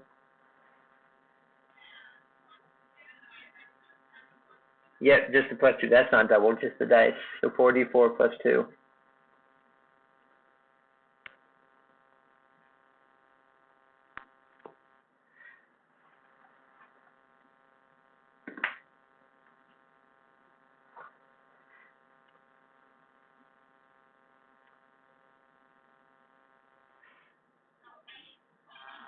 Nice. Wolf comes up and jumps on this ghoul, trying to knock him down, but this ghoul is able to have a good footing that it just kind of pushes the wolf off, but it takes a good chunk out of the arm as the wolf gets pulled away. Nice. That was Kai. Ender, your move.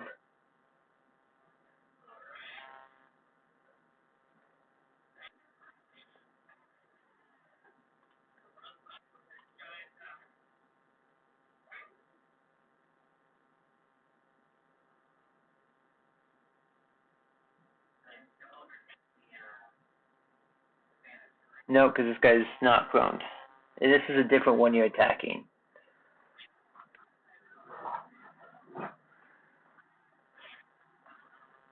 He is currently up on the bed, so you swing and he has the high ground, so he kind of like jumps over your swing. That's right. I have the high ground.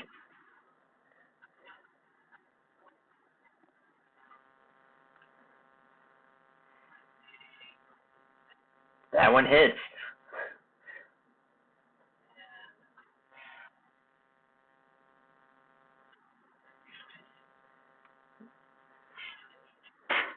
As you swing, he misses, but as you do this next thing, he's falling down, and you take him out, and he tumbles down, and you take a nice slash on him and finish him off.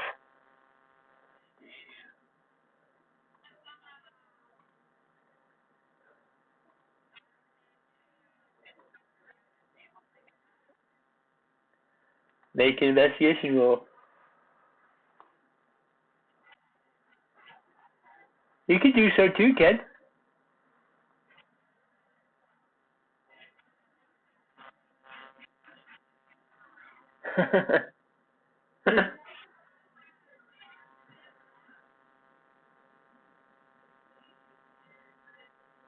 Okay, Ender, what's your investigation? And Arwood?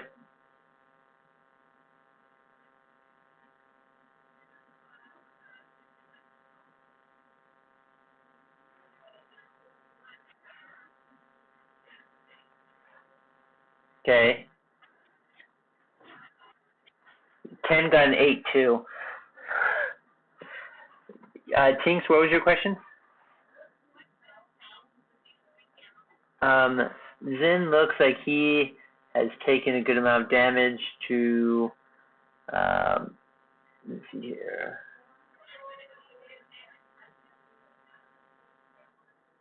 Okay. As you guys look around this room,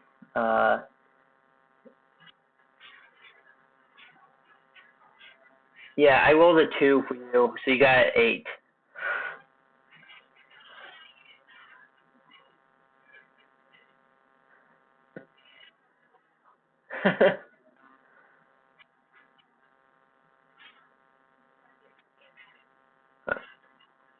So he only has advantage on finding information about about dead people, phase, and something else. Oh, yes.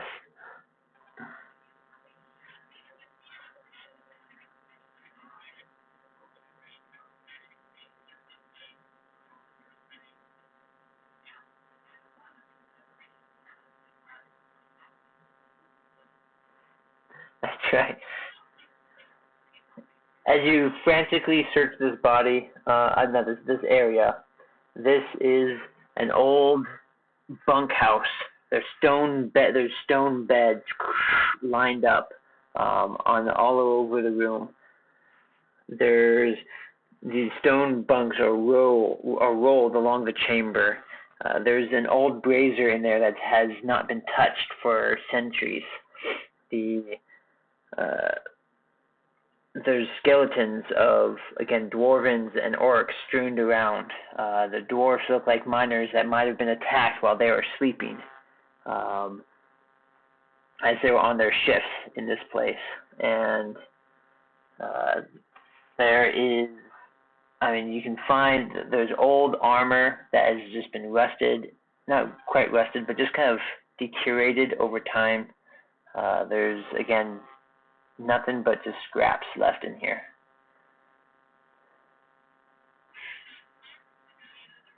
That is just for flavor. That was just put in here. There's nothing actually in there. Ender went in there and found an empty box, and he smashed it.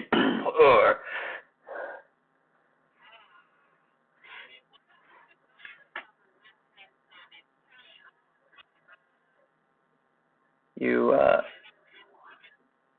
going through here, right?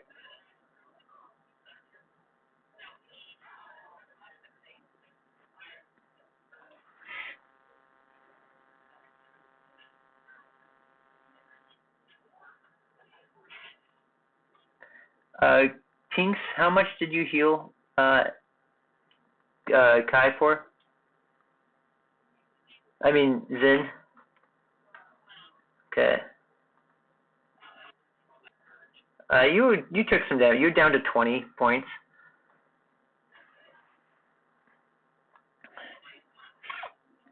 Kai, as you open up the door and walk out, you find yourself in a hallway.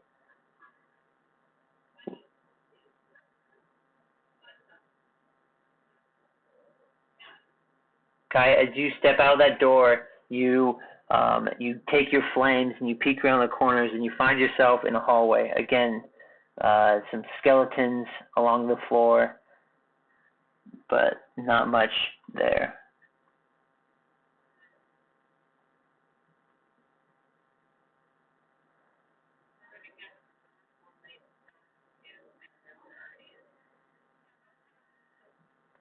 So there, you see here, there is an entrance into another hallway here, or are you going south? Okay.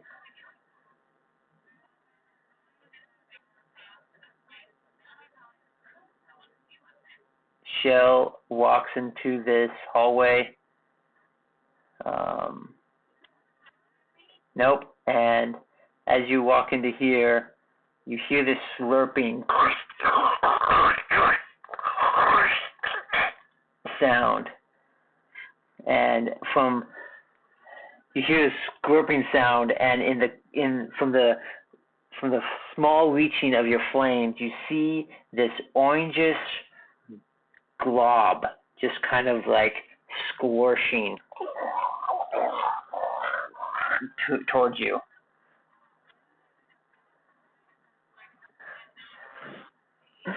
You need to make an initiative roll first.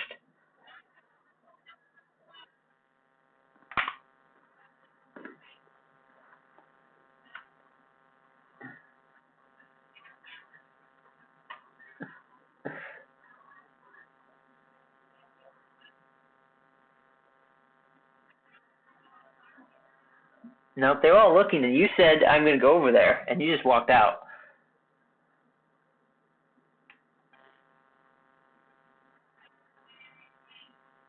Okay.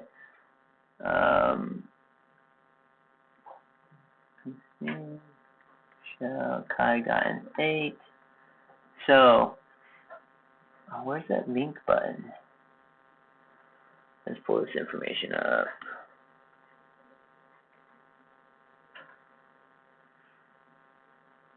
How do you spell it? Ochre.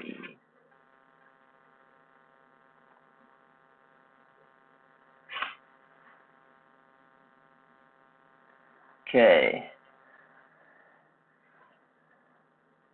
So this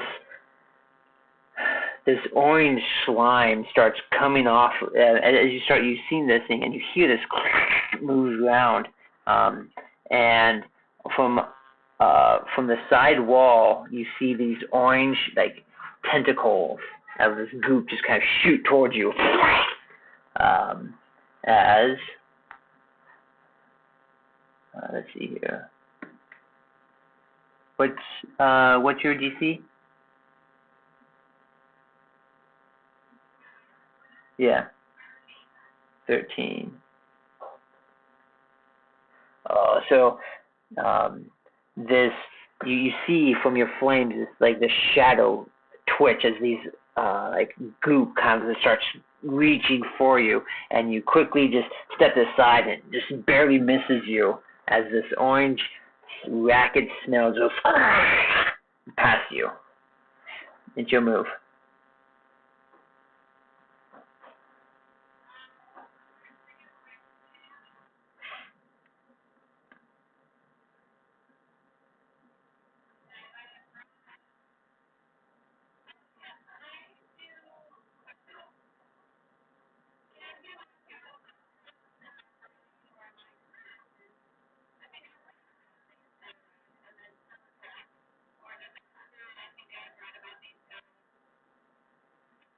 That would be your turn. Investigation would be your turn if you're trying to investigate the thing.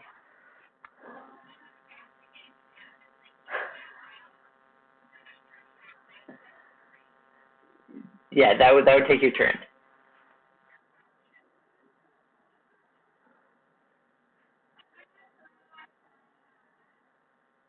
Okay. That hits.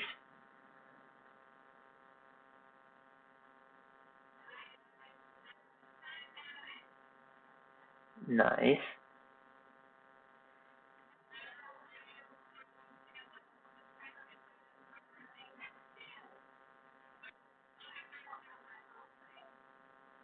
Okay. It gets a attack of opportunity on you. What's its damage?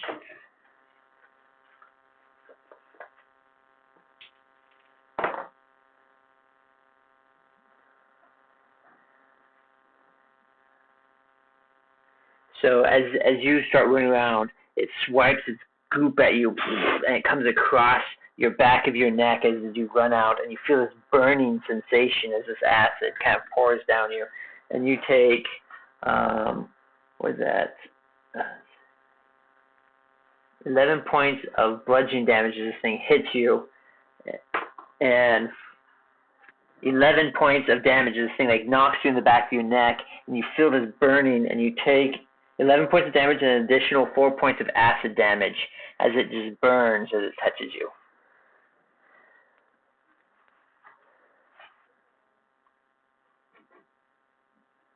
And you said you run back to your group? Okay.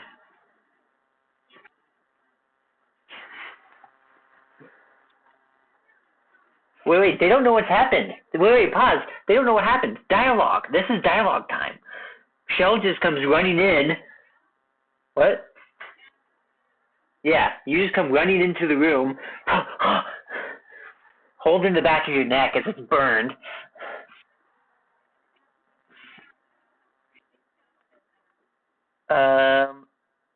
That one does not have anyone in it. They have creepy things in them.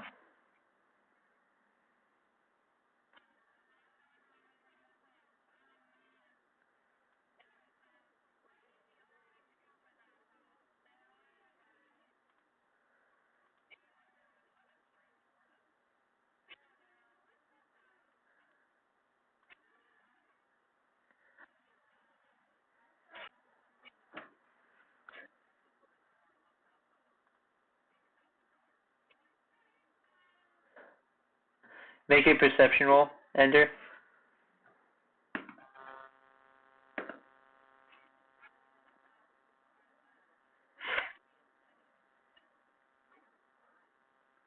You peek out the door and you do not see any orange goop or anything.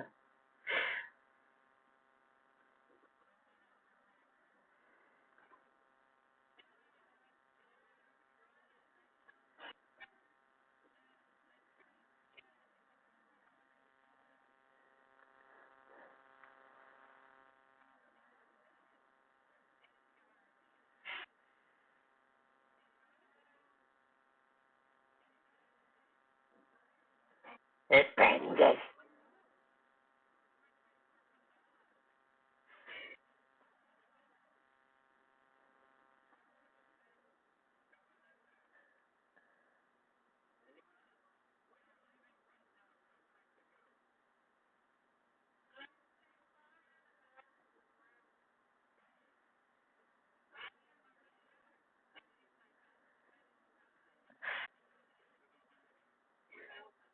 And Tinks, when you heard Kai said that, what did you say you were going to do? When Kai originally came in and said, "Let's leave," you said you're going to do something. Yeah. She started leaving.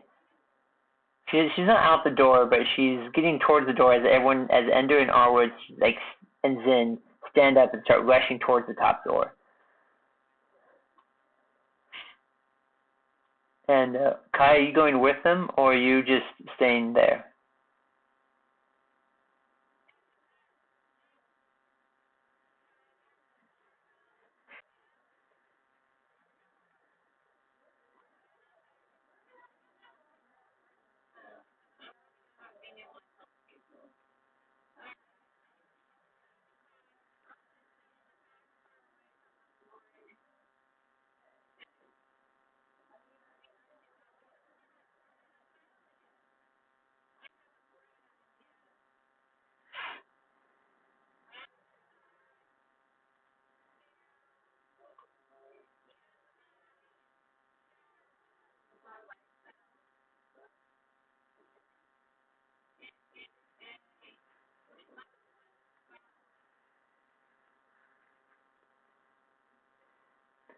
And Kai, you can do that in battle too. Yes.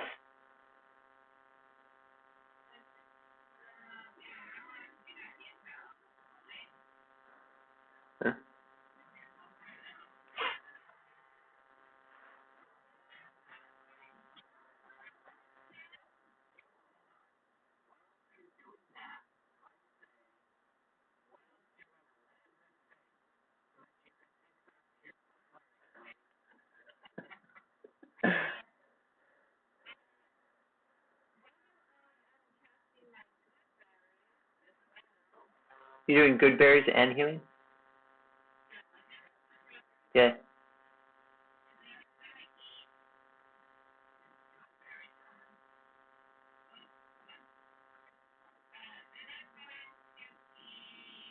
And did you mark off those spells that you cast?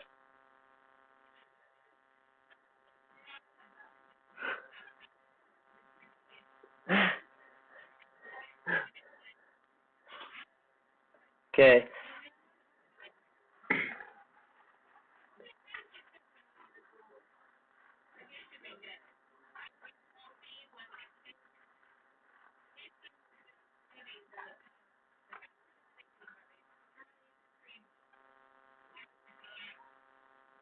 Okay, do a history check.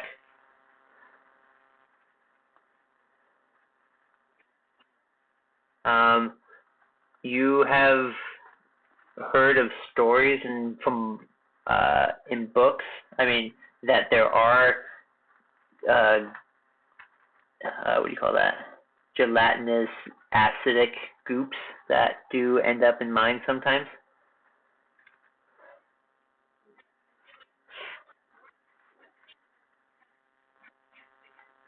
No, you didn't really study attacking animals and goops in mines.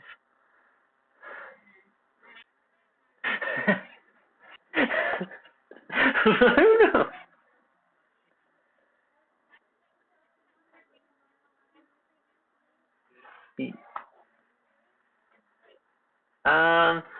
I mean, you can make a history roll, but I mean, you never experienced them in the mines when you were working here because they weren't here when you were here. You know they weren't here when you were there. There wasn't something that place.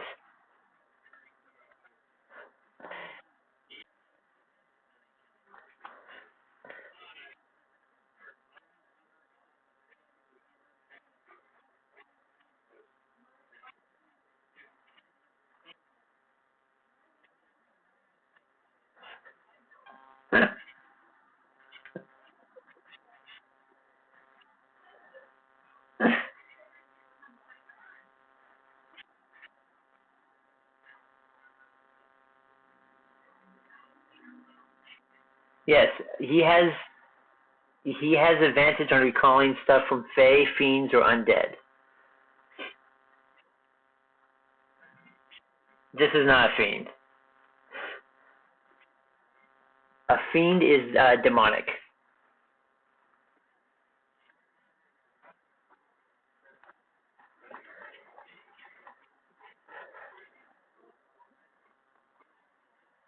So, as you have heard stories about oozes from mines and your experience with working in mines. You have had experience with oozes. No, you haven't had experience. You've heard horror stories of oozes and how they will come at you and will multiply and just keep attacking. But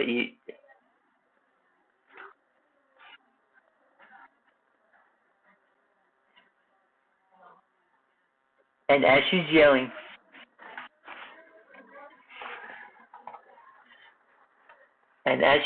this, Ender runs out of the door and looks in the hallway and notices there's a spot to the north, to the south, and to the south.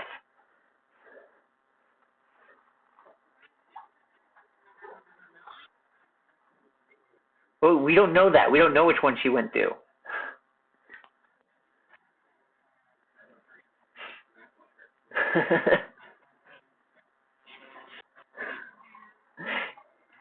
she,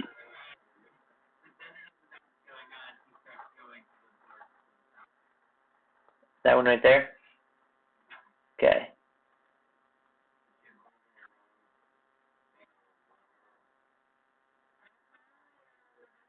Well, currently you're making a spell and making berries and eating them and healing yourself.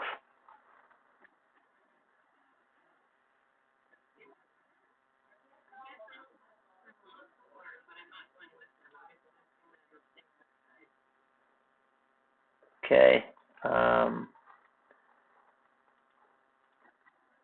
Okay, you guys come around here.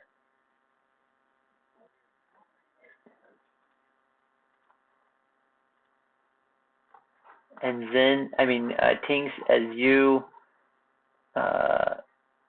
go to the door, you can peek out. You barely see or make a perception roll.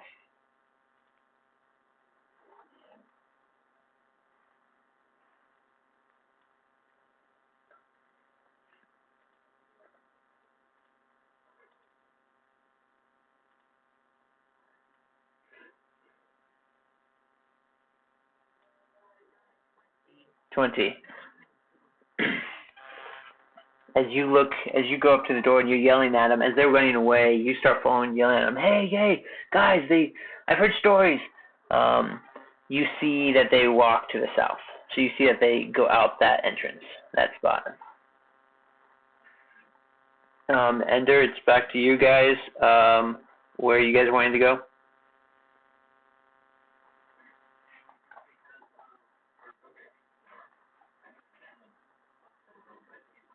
Yeah.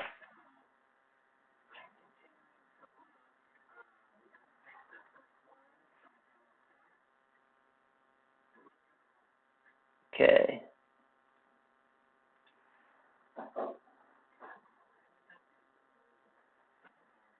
It's just you look in here, and there is a collapsed tunnel in front of you.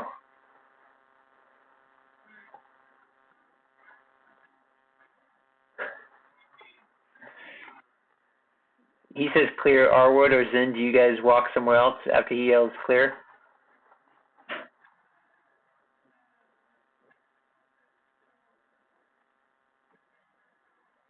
Okay, Arwood, are you walking anywhere?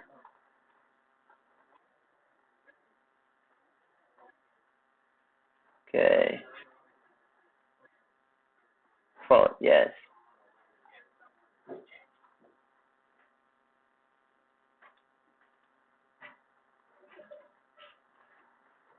Okay. Tinks and Kai, are you wanting to do anything, Kai?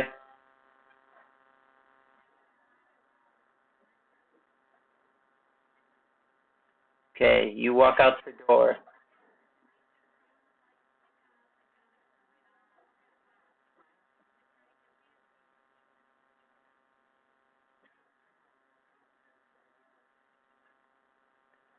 So, so I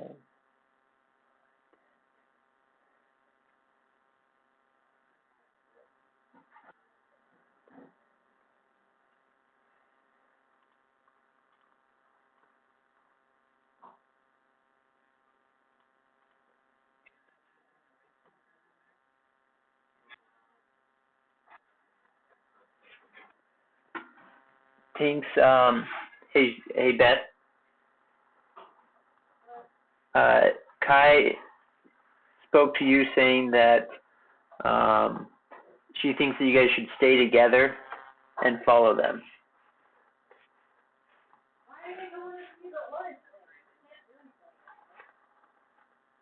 because they want to fight them. Well, that's the question that you can ask Kai. Kai, Tink says, why are they following the orange thing? They can't do anything against them.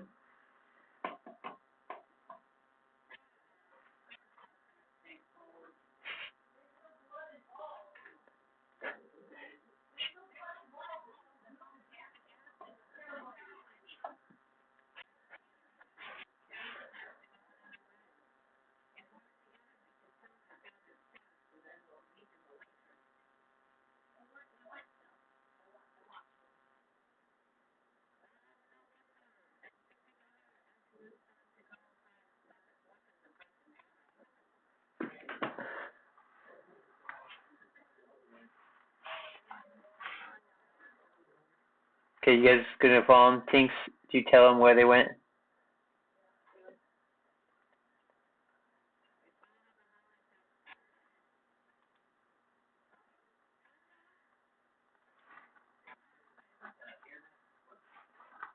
They saw where, so Tinks saw which passage you went into, and as you walk out and try to follow Zin, they come around the corner and see you, um, and see you guys.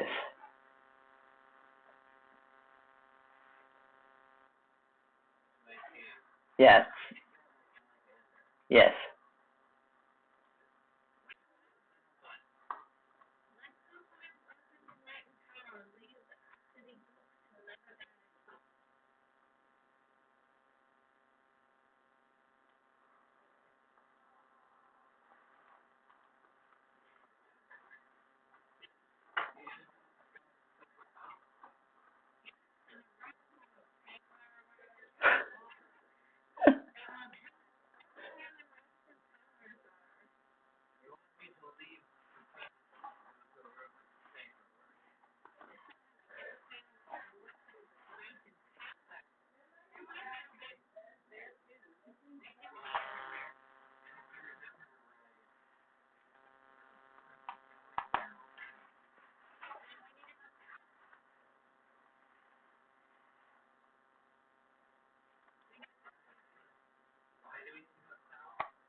Zin and Arwood, I'm sure, have heard this stuff, so you guys can pipe in if you want as well.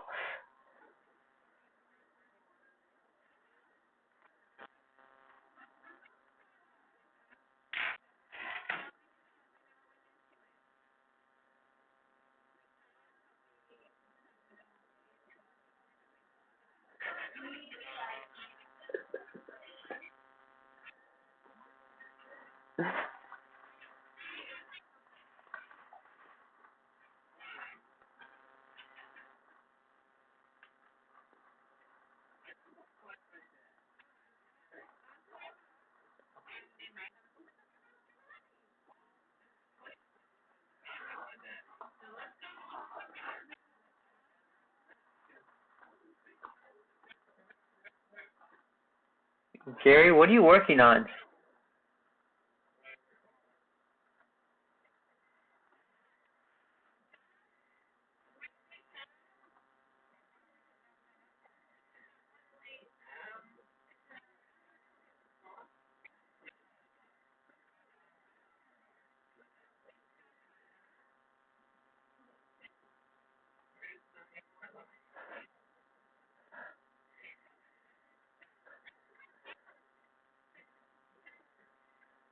So your plan is to go south down this corridor?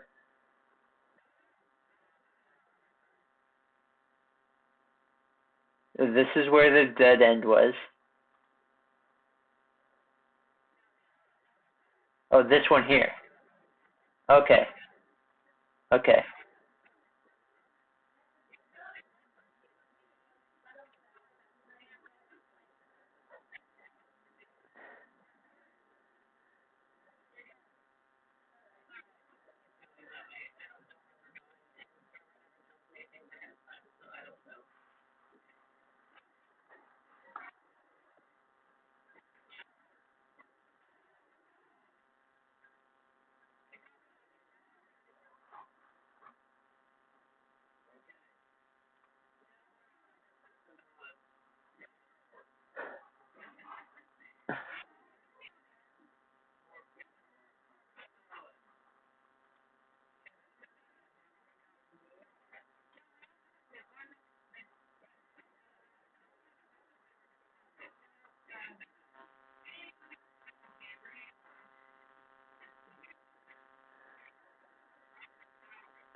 Okay, so you're not going through any of this channel. You're going back into the barracks, back into that.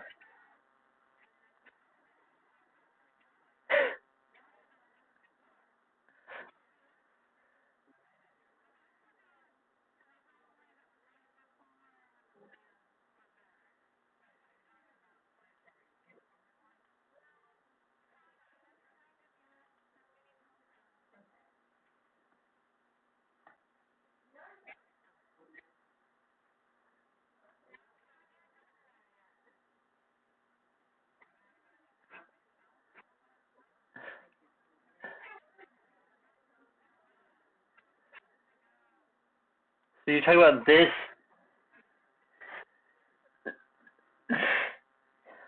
See,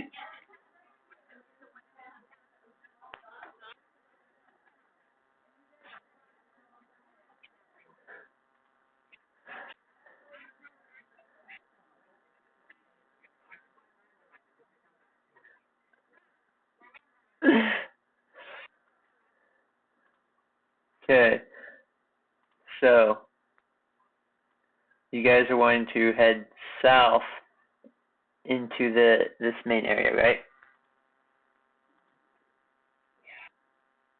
Okay.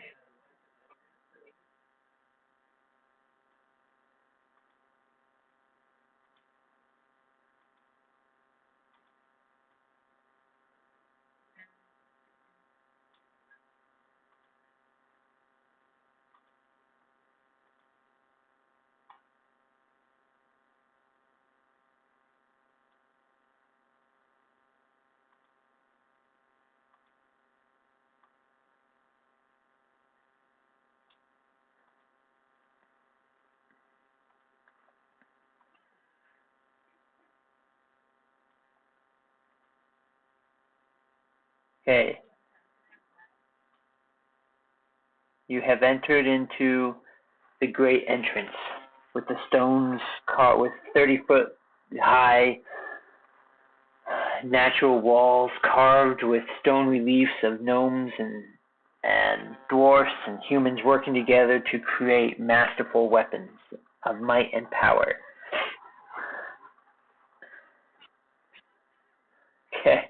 Are you sure? There is, just so you know, there is a passageway this way, and this way if you don't want to go south.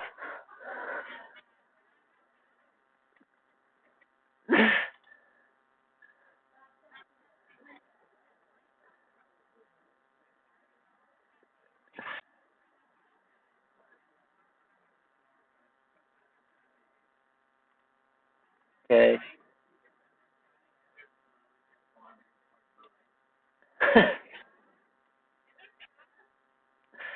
Andrew walks that way.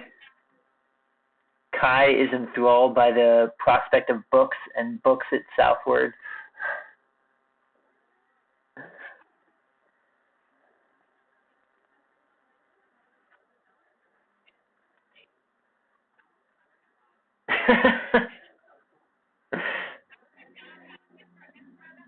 As you look in front of you, there is a collapsed entrance.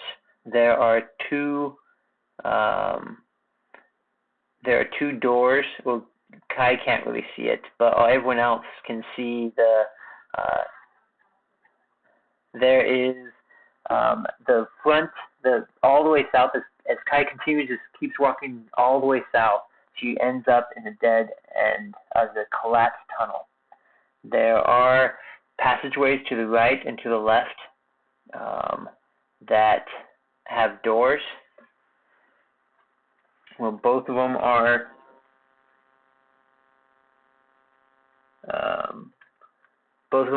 kind of broken and cracked and like hanging on the hinges.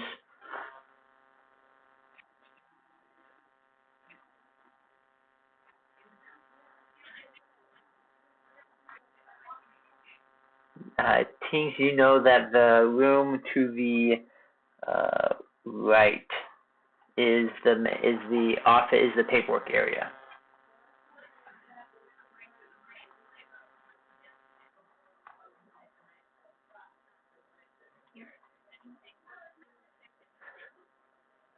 You don't just want to walk straight in. Yep, make a perception roll. It's perception because you're perceiving it.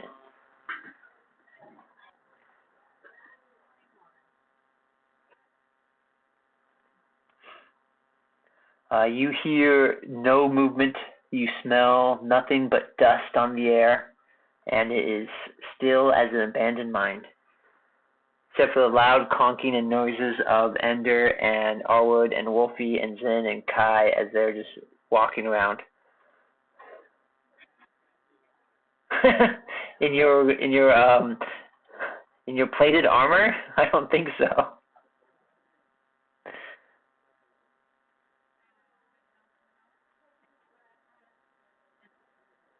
Okay. You walk into the room that you have seen many times. You walk in. The chamber was once a storeroom. It was the assessor's office where they used to weigh and measure the ores and fulfill all the paperwork. There is a table. That thing should be bigger, but there is a table that kind of bisects the room in half. Right here, where the scales are sitting on, and there are, and on the back, on the north and east and west, this north area, there are, what do you call those things? They're rivets that are dug into the stone with scrolls all around them, and put in them.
Okay.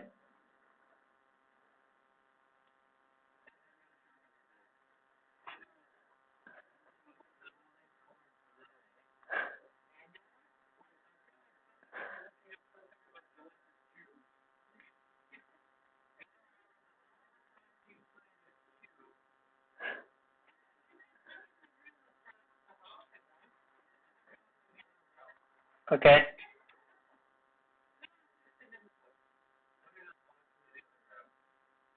Okay.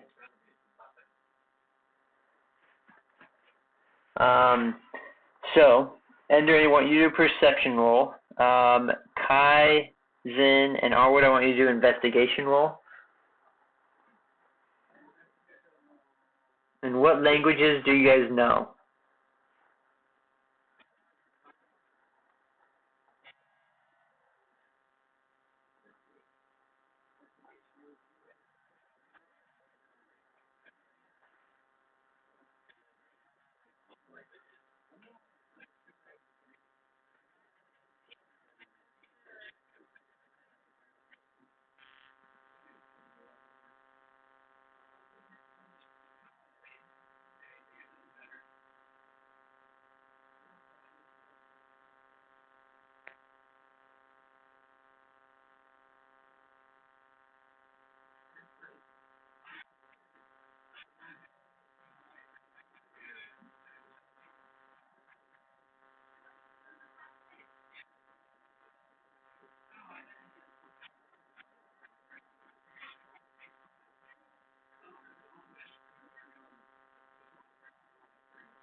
Okay.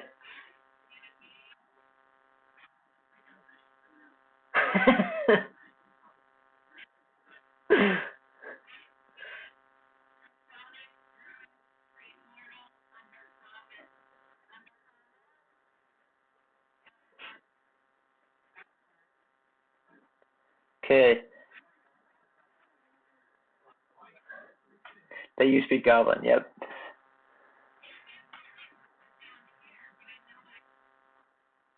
Oh, Mark, you just muted us.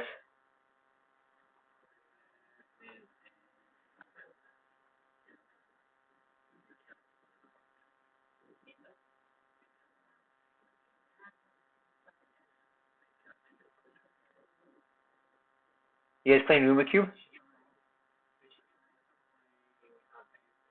No, Rumacube.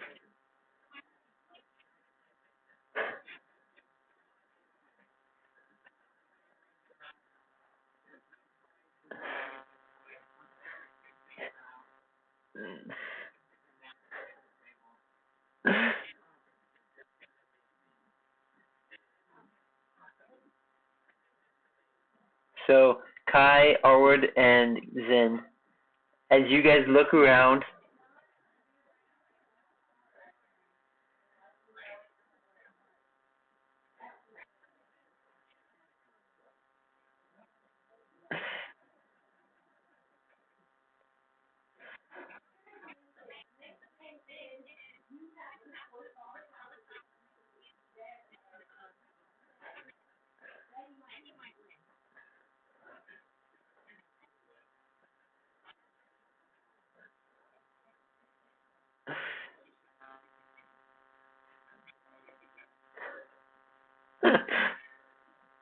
so as you guys look around all these scrolls, you guys are not able to decipher what they say. They're all written in what you assume to be a language you don't know. Knowing the area, it's probably Dwarven. You guys have seen Dwarven before, and so this is Dwarven. You guys do not know it.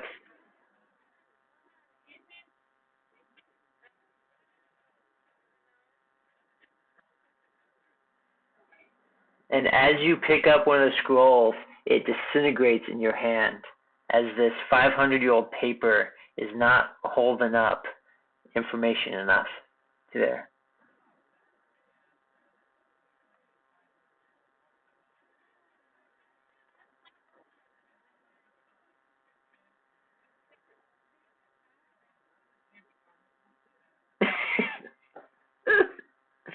Okay, one, it's a cave. Two, it's super damp. It is damp. It is not kept properly in a sealed container in clay for 500 years, and it's not me. It's the what do you call this thing? It's the handbook told me it has to do that.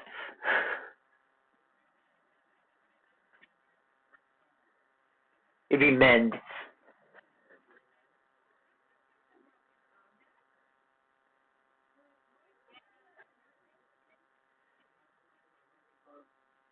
If you go to your character sheet,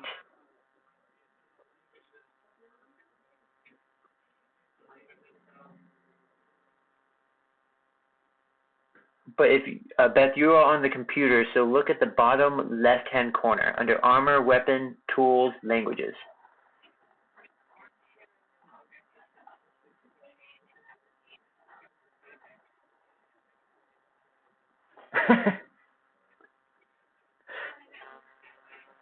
Ender, what was your investigation roll?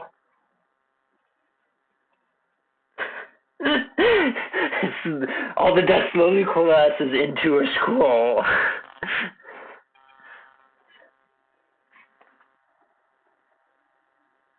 Ender, what was your investigation roll?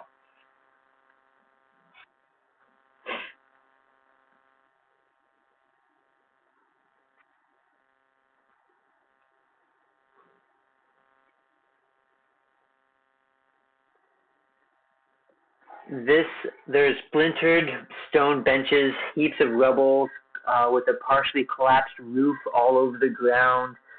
There, amid ruined stones,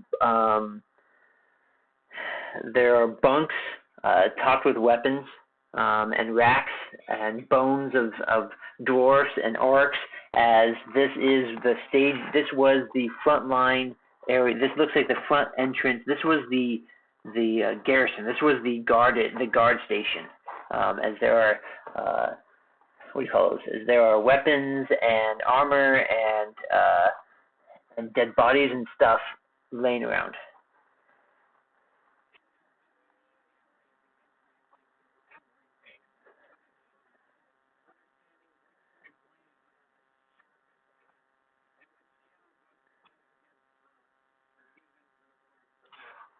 Okay. As your mouth starts waddling with the prospect of weapons in the back, you run back to and clinging over things, moving over things, and in your haste to look around, the skeletons start to move.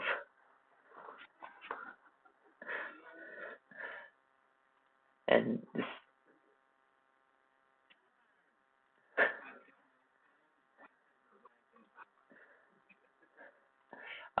you have not had, well, if you want to spend your turn looking, the 12 was the initial look, and you saw the weapons, so you ran for the weapons, and so you can do another investigation for the weapons if you would like to.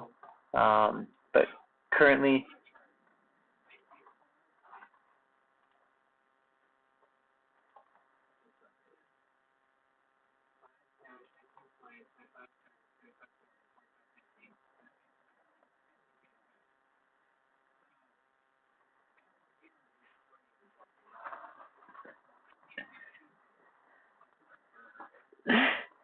so as you start moving around, these skeletons, the bones start like rattling and moving as they start standing up amidst the other around the other things. I need you to make a initiative roll. Wow. I'm sorry, Gary. An 8? Nice. I need everyone else to roll initiative as well. Just in case you guys want... What? I know, but in case you guys want to join, I want to know when you guys have the opportunity to move.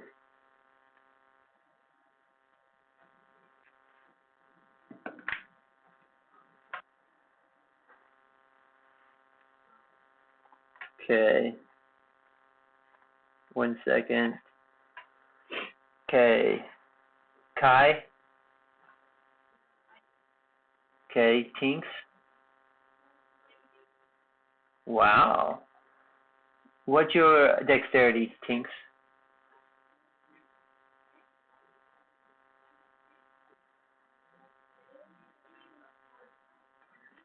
Okay.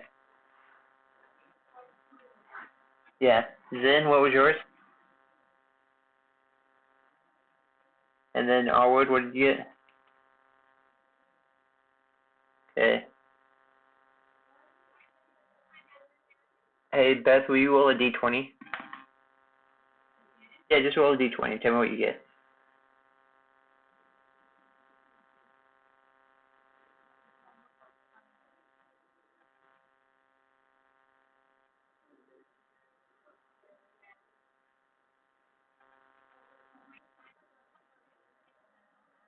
Yep.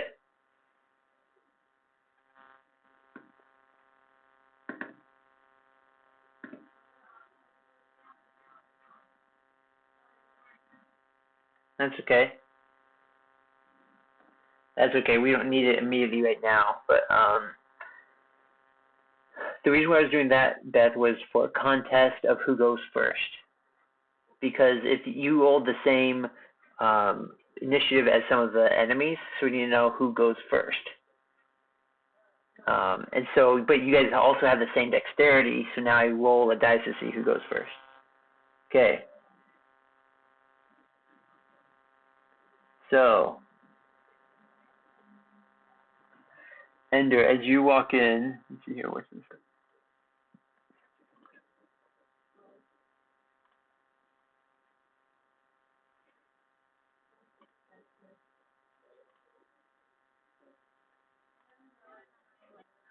Okay.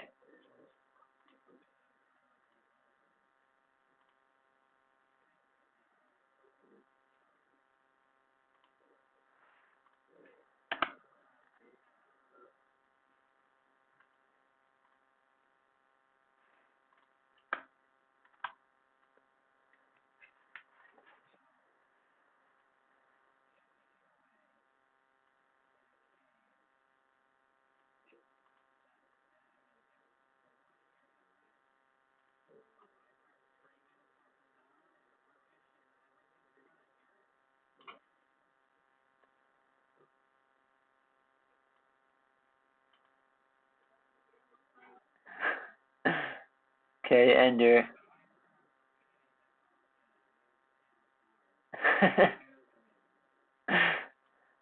One, two, three, four. Um,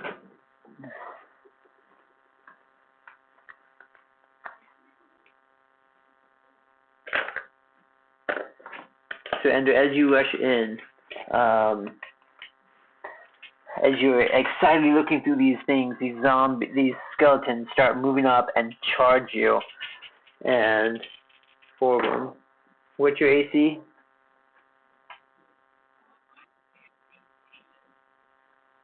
18. Okay. Not currently. It's not his turn. 18. So two of them hit.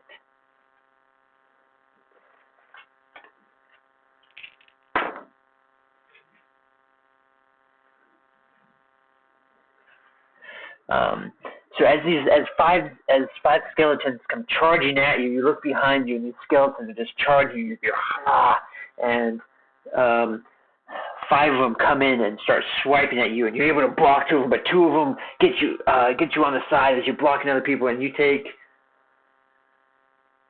11 points of damage, slashing damage, as two of them hit you out of the five that are attacking. Yes, because everyone else is not engaged yet, so it's Ender's turn.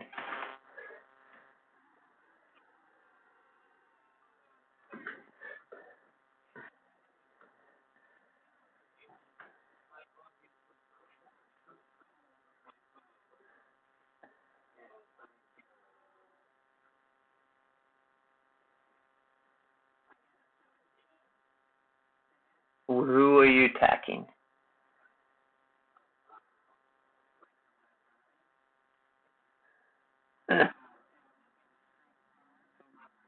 Okay, that one was straight in front of you, okay. Yep. That one. Yep. Sounds good. Okay, you hit. That hits.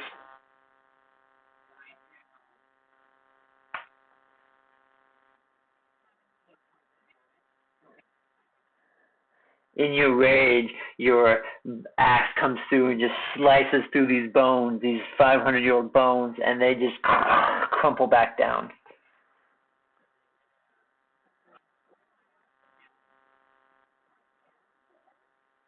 Oh wait, pause. Sorry. We'll before you get too far, they actually had the turn before you. The other ones had their turn before you. What's that? Well, only so I have them as different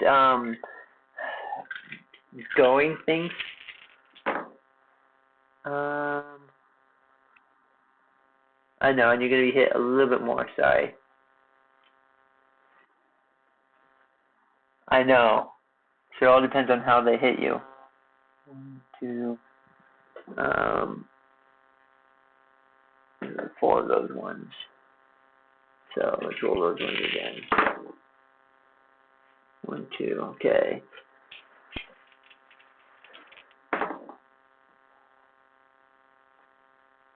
You take 10. You also take 10 points of slashing damage as the other ones come swarming at you, and one arrow comes shooting by. 10.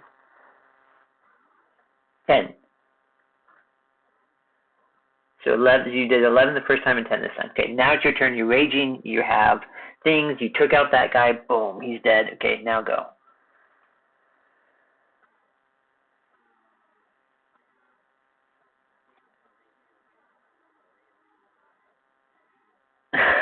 No.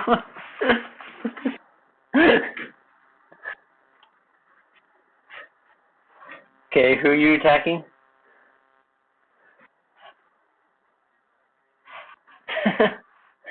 Okay. So you're going counterclockwise around.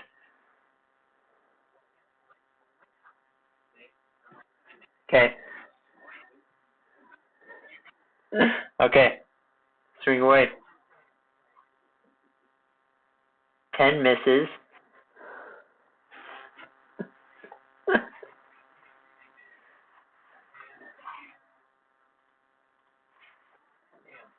Okay. He is not dead. Okay, how much damage did you do with that? Oh, no, I get a roll for that. And I get a roll too. He does not succeed. How much? 2 damage. Ouch. You shocked him well. Okay.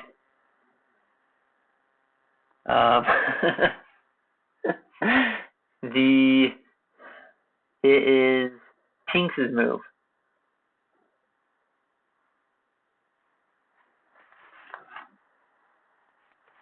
You just heard from across the hall.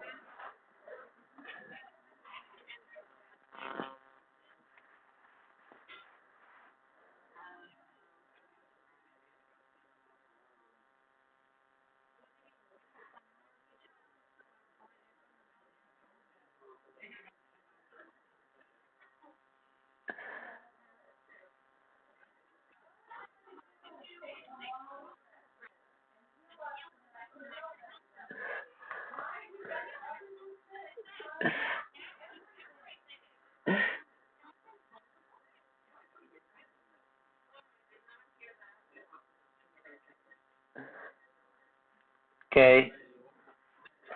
Tinks yells at the people. Are you going to move at all?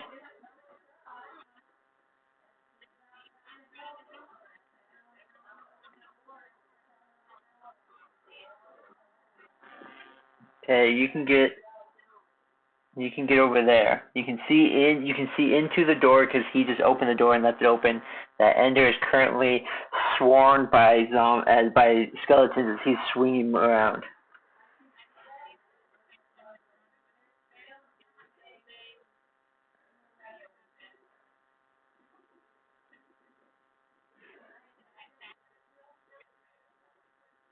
If you want to.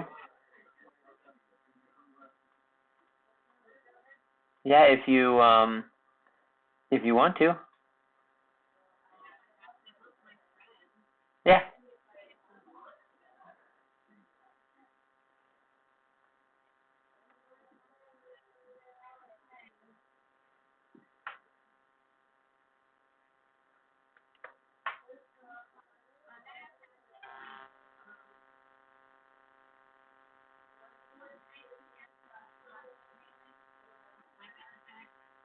It does look like they're attacking with like swords and stuff, yes.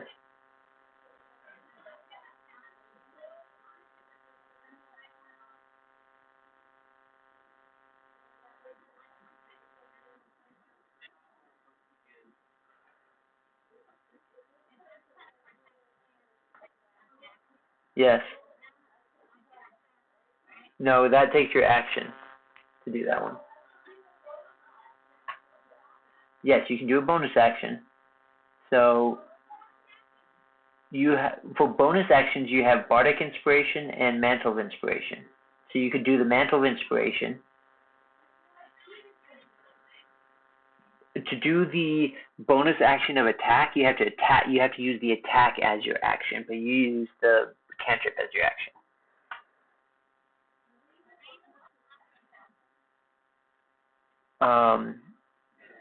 Not melee right now, no. But they could reach the distance. Yes, they could reach you, so they could get to you in your turn. Now you could do the Mantle of Inspiration again if you have any more.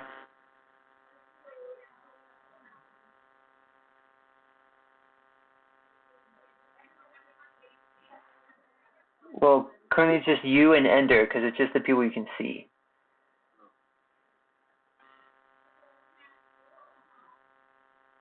And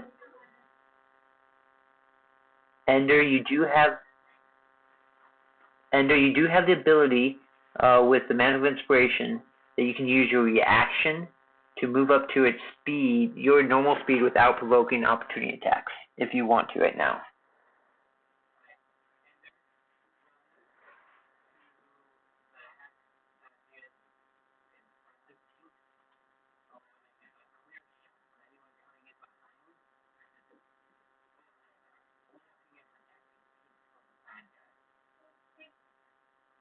So you're looking to stand right in front of the door?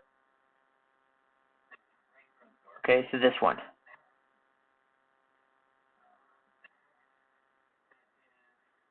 That one? Okay. Okay. So Gary,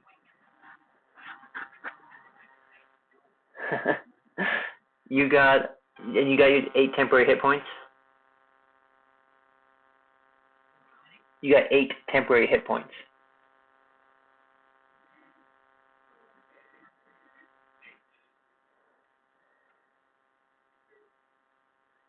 Yeah, Tinks, that might have just saved Ender because he was able to get out of the fray of, 9 people smashing in the middle of them.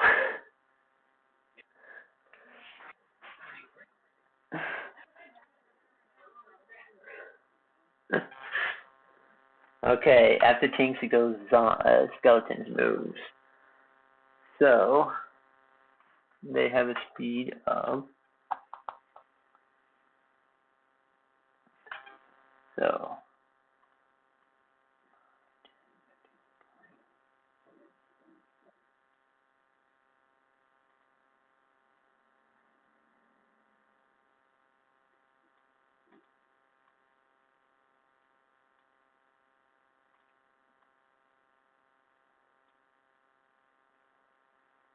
okay.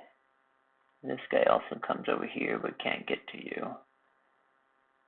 1, 2, 3, 4, 5. Yep. Okay, so that is 1, 2, 3, 4.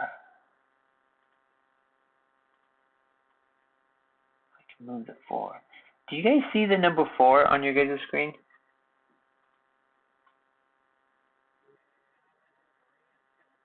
Okay, so there's no room number on yours. Okay.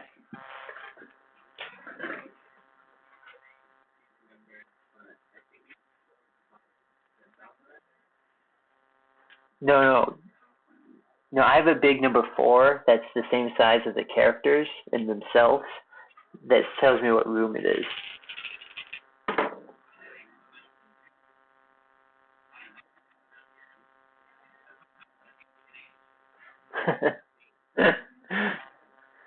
So Ender, as you quickly, nimbly move out of the way as Tinks inspires you with her melodic message, the skeletons charge again and follow you. But with your inspiration, you're able to dodge all attacks except for one gets you from the side, giving you 3 points of damage, reduced down to 1 because of your raging. Um, it is Arwood's turn. Okay. Zin, you go, because you're right after him.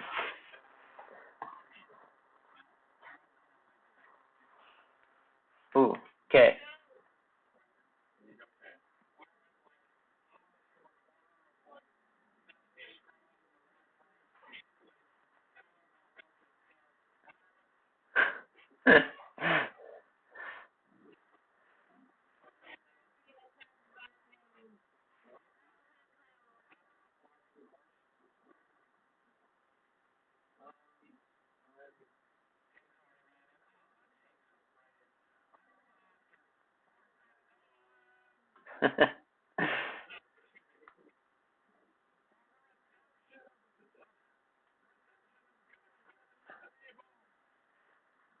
Okay, I think you can get to there. That's 35 movement.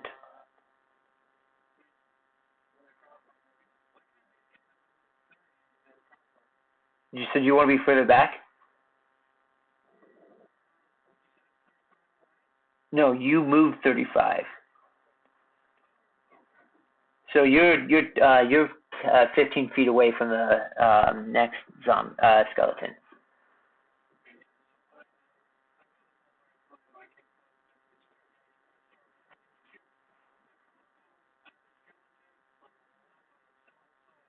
Okay.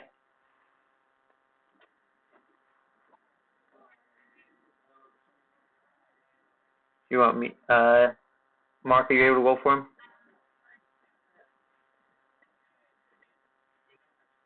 That hits. Natural 20. Nice.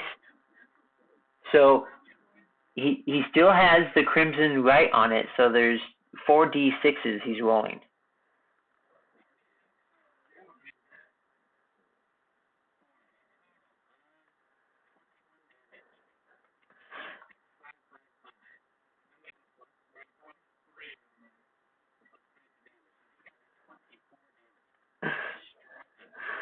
From the one shot with this lightning bolt of speed, just the sparks of electricity go by and just completely the bolt shoots through, hits his skeleton in his head, and then this electrical shock just explodes it into pieces. What's that?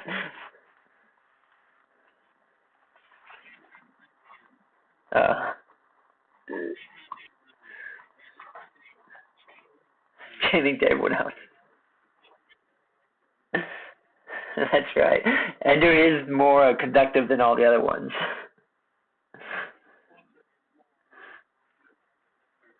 Alright, then your move. Unless you want to do anything else, Arwood. I don't know if you have a bonus action. No, that was your main attack. We have it. We have it under there as just an option that you can use it as a bonus action if you use your other attack. Otherwise, it just counts as a thing. Now, you do have 2 attacks per action, so you can shoot again.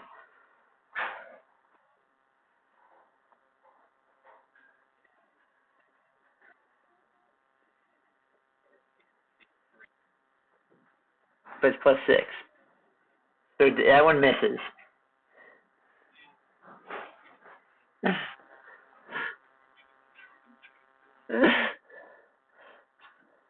Alright. Zin, your move.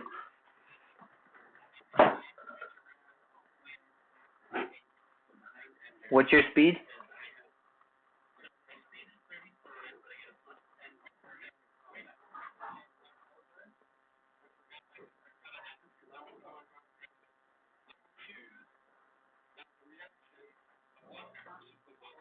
Yeah, you're gonna use that finally? Cool.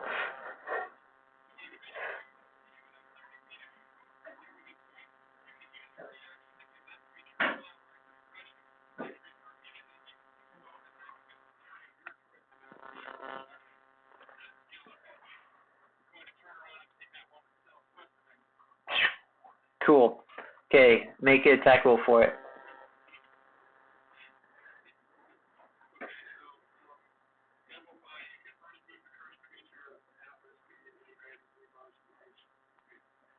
I don't know if you need to amplify it. You can.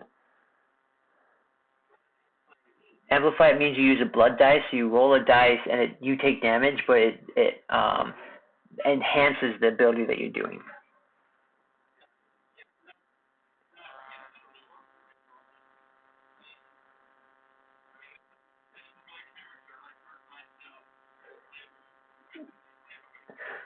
Yep.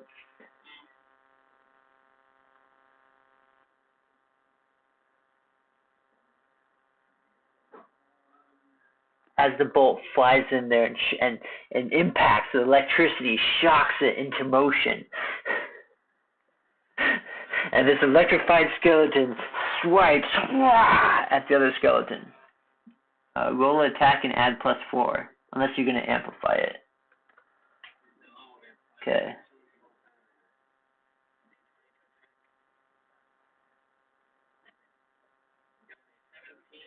That hits. So do 1d6 +2 for his damage.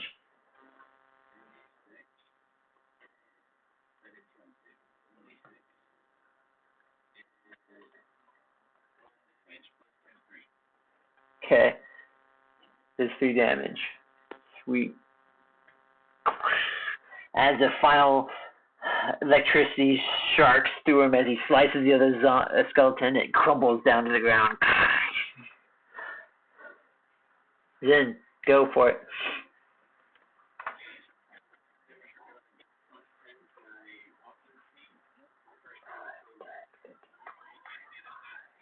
$25, $30, $35.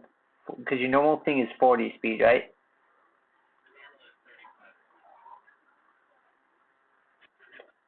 But they don't increase your speed, I don't think.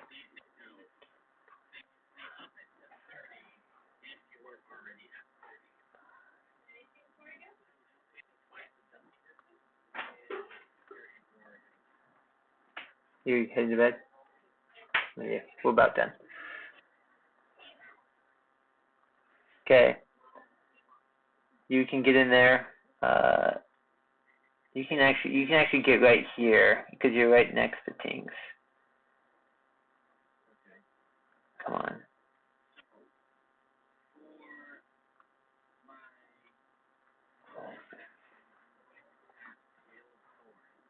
Okay.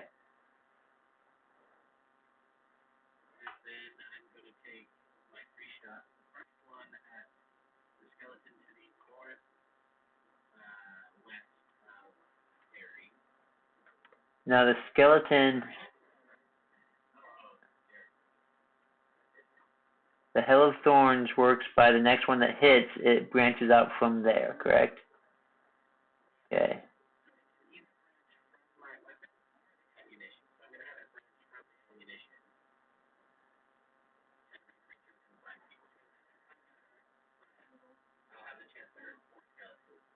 Yeah. Yeah, she went to sleep. Okay. Roll away. Wait, who are you trying to hit? This one right there? Okay.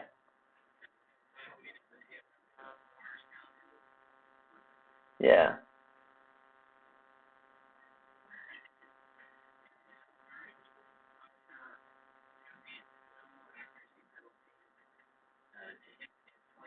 That hits.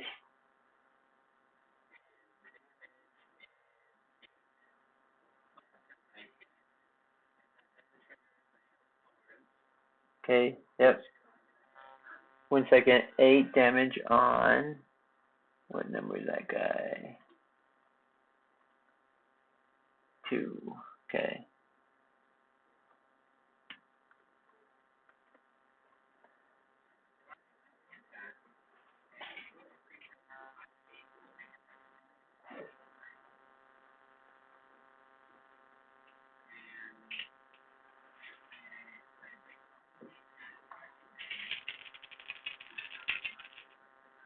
Okay, warrior D10.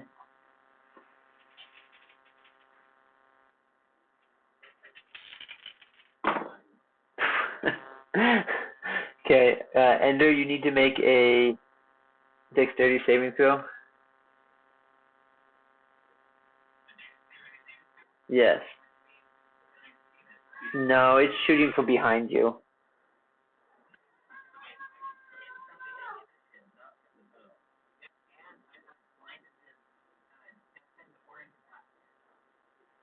But the arrow's coming from behind you.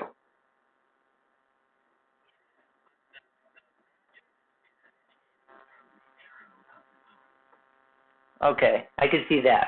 Okay, it hits and it splinters out. It's not a big thing that's from the top. Okay. Yeah. So you take 0 damage.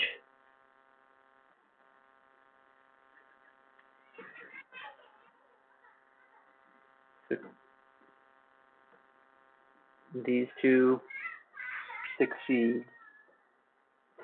Those two, the bottom two. Boom, boom. Yeah. He takes 1 point of damage and 3 takes 1 point of damage. Okay.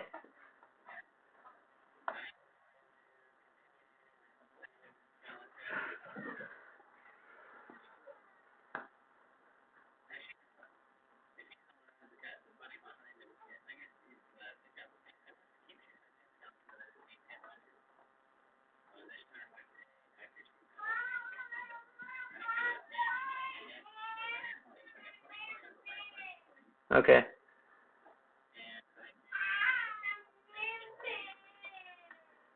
To the center one, right? Okay. 15, you said? That one finishes that one off. Shatters. Now wait, pause 1 second. I want to look at the Dread Ambusher. Because is it the first round of combat or is it the first round that you're in?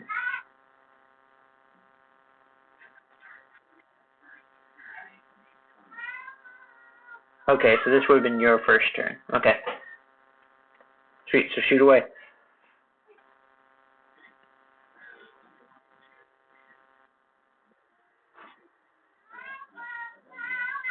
Okay.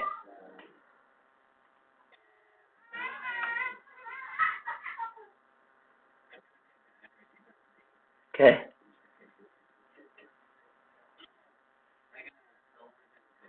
That misses.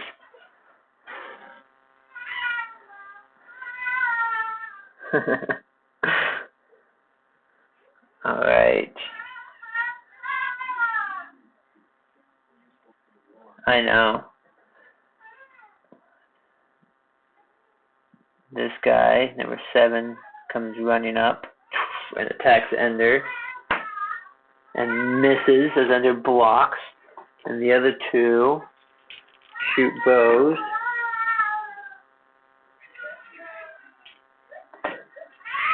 Yes, but then another one came in. So the one back here ran towards it.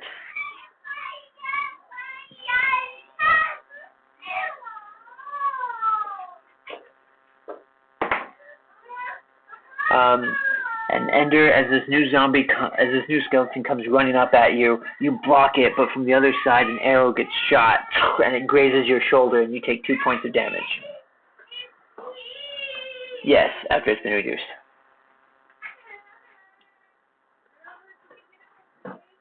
Hey, Jethro. Hey, my boy, do you need a drink? Yeah, you need some water? Yeah. Okay, let me get that for you.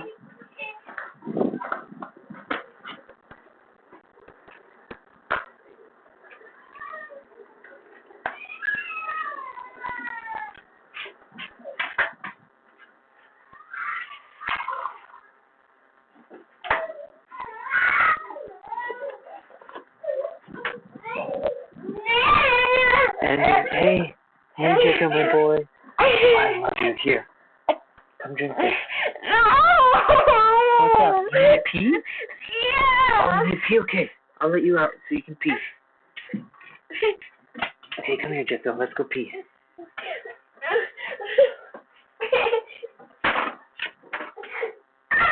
it too bright? Okay, keep your eyes closed. Come here. Come here. Keep your eyes closed. Where are you? Come back. Come back here. Keep your eyes closed. Okay. Block your eyes. Block your eyes. Keep your eyes blocked. Oh, yeah. Good job blocking your eyes. Oh, yeah. Oh, yeah. Yeah, you can look now. Okay. Oh, here. You stand right here. Is it cold? Yeah, it's still cold. Okay, I'll hold you. I'll try to keep you warm, okay? I love you, Jessica. Your knees cold? Yeah. Oh, when you touch the toilet and they're cold? Yeah. Okay, I'm sorry.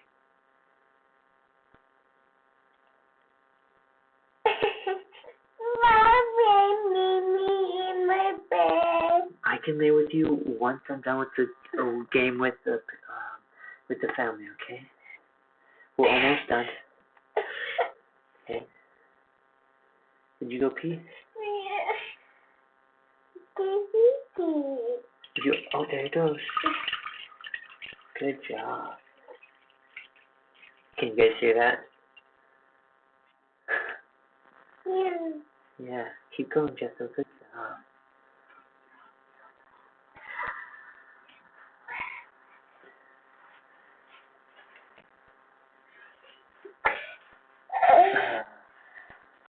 Okay. Let's see here. Do you need to go anymore? Yeah. Okay. My house cold out. Oh, is it cold out? Yeah. Okay, here. Let me help you just 1 second, okay? My house. You stand on your blue mat. The blue mat behind you. No. Will that keep your feet warm? No. No? Okay. No.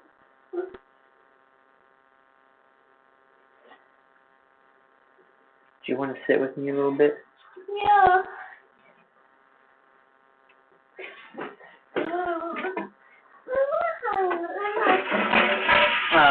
I don't think these guys will take too long, because then we can end it on a long rest as you guys hunker down into that room. Do you want to sit here for a little bit? Yeah. Okay. Oh.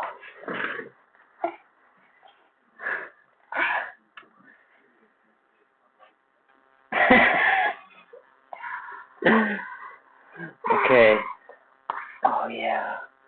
We just had the skeletons go, so it's Kai's move and then Ender.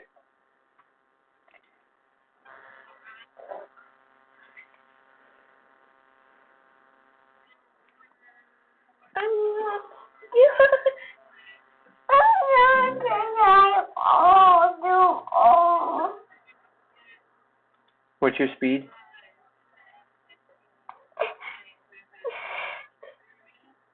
30? Okay. See you right there.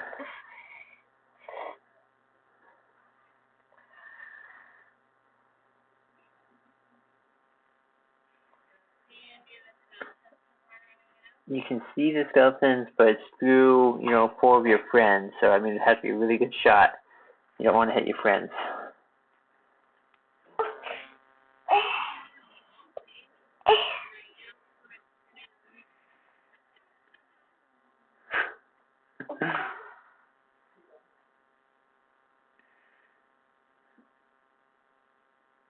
Okay, he can, 5, 10, 15, 20, 25, 30. Excuse me. What's up? Should we turn off the light? My eye,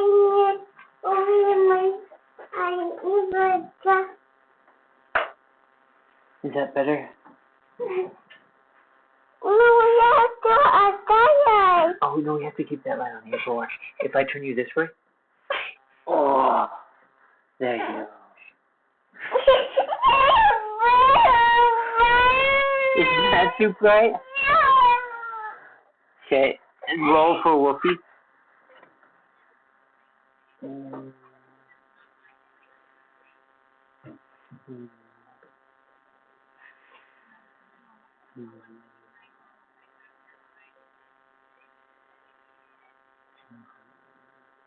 What was Wolfie's attack?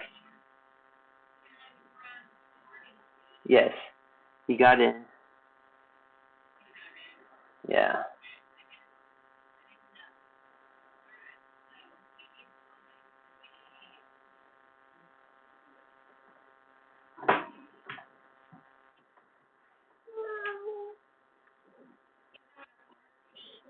Okay, that hits.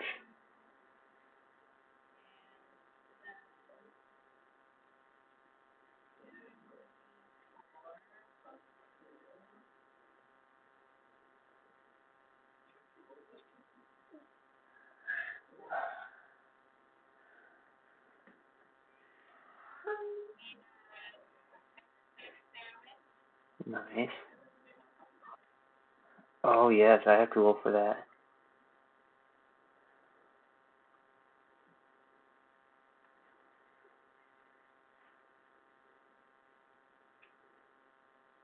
He does not this round.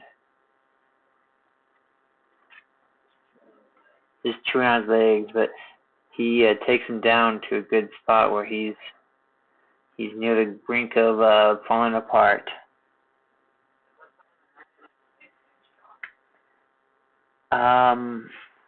No, that was a different one. That was 7. So enter your move.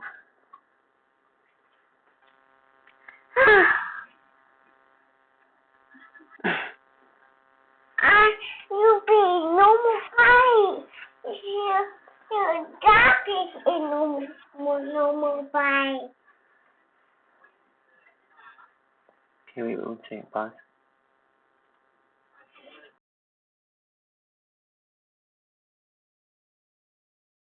Okay, repeat that.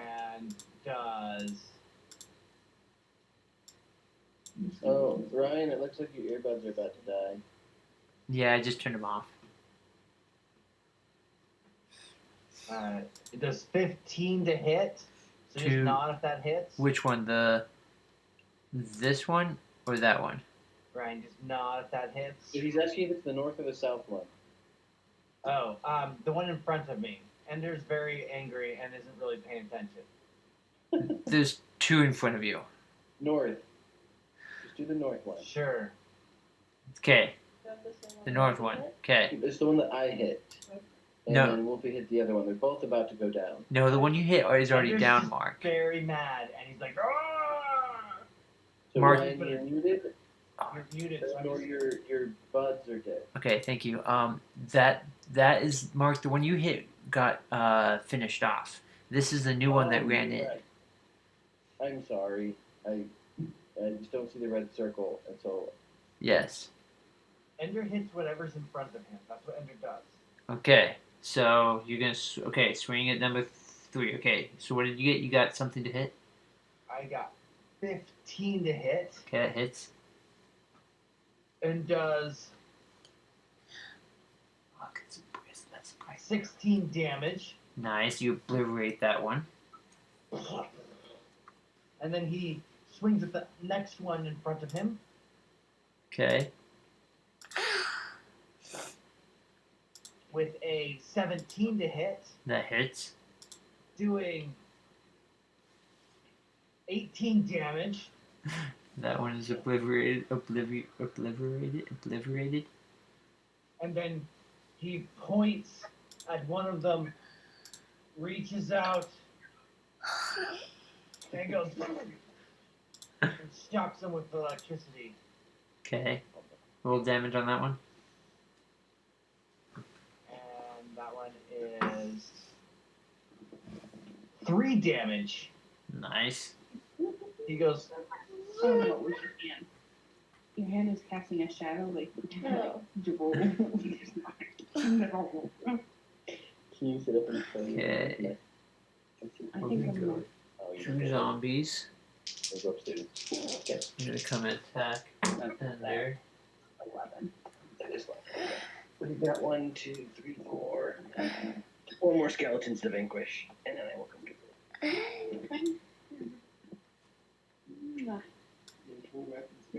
Okay. Two skeletons come swinging at you, Ender, and miss you on both shots. We're gonna pop up. Arwood, your move. I thought you'd never ask. Ow, ow, ow, ow. Continue Wait, running so- or pulling it. Does to do the blood curse of the puppet? I have to be able to finish. Actually, Oh, it's you when have to do- it's whenever one die, and whenever one DM, it's a reaction when anyone dies within 30 feet of me. It's a reaction. It's not even a reaction. It's just an other. So it doesn't even take up your reaction thing. But I think you can only do it once per long rest. Oh, really? Let me That's not look. what it says. Um, It's listed as a reaction. no, it's underneath the reaction as an other. No, because other is in a totally different list. Yeah. So on mine it shows it under other. Under mine, it's so. Hey. But let me look once again. At 3rd level, you master the art of an ambush. Oh, sorry. Yeah. No, sorry. under Wait. mine, Pause. other is- I'm underneath Zen, so I need to go back to you. Yeah, under other I have blood maledict, bloodlust. Under reactions I have blood curse to the fallen puppet. Yeah. Yep. So anytime one falls, so he could be able to do this 3 times. Or is it one per cycle? And does it have to be on his turn, or can it be like if I finish one off, can he immediately do it? Because a reaction is something like if someone does something to him, he can react. You No, have it's not one his turn. reaction per round. Okay. Okay. So that has been reset, correct? So I have once one it's your reaction. turn, it's reset. Okay, Now, cool. Curse of the Blood Prophet, when a creature I should have been using that so much more. That's fantastic. It is. It's fun. That's Which is why we can, now that we are level 5, safely go after larger, more Okay, so seriously scary people. here's the caveat, Ken, that you can't do it every single time. When you to activate it, you have to use a blood curse. So you only have certain amount of blood curses. How many blood curses do you have? I have no idea. It's very cool.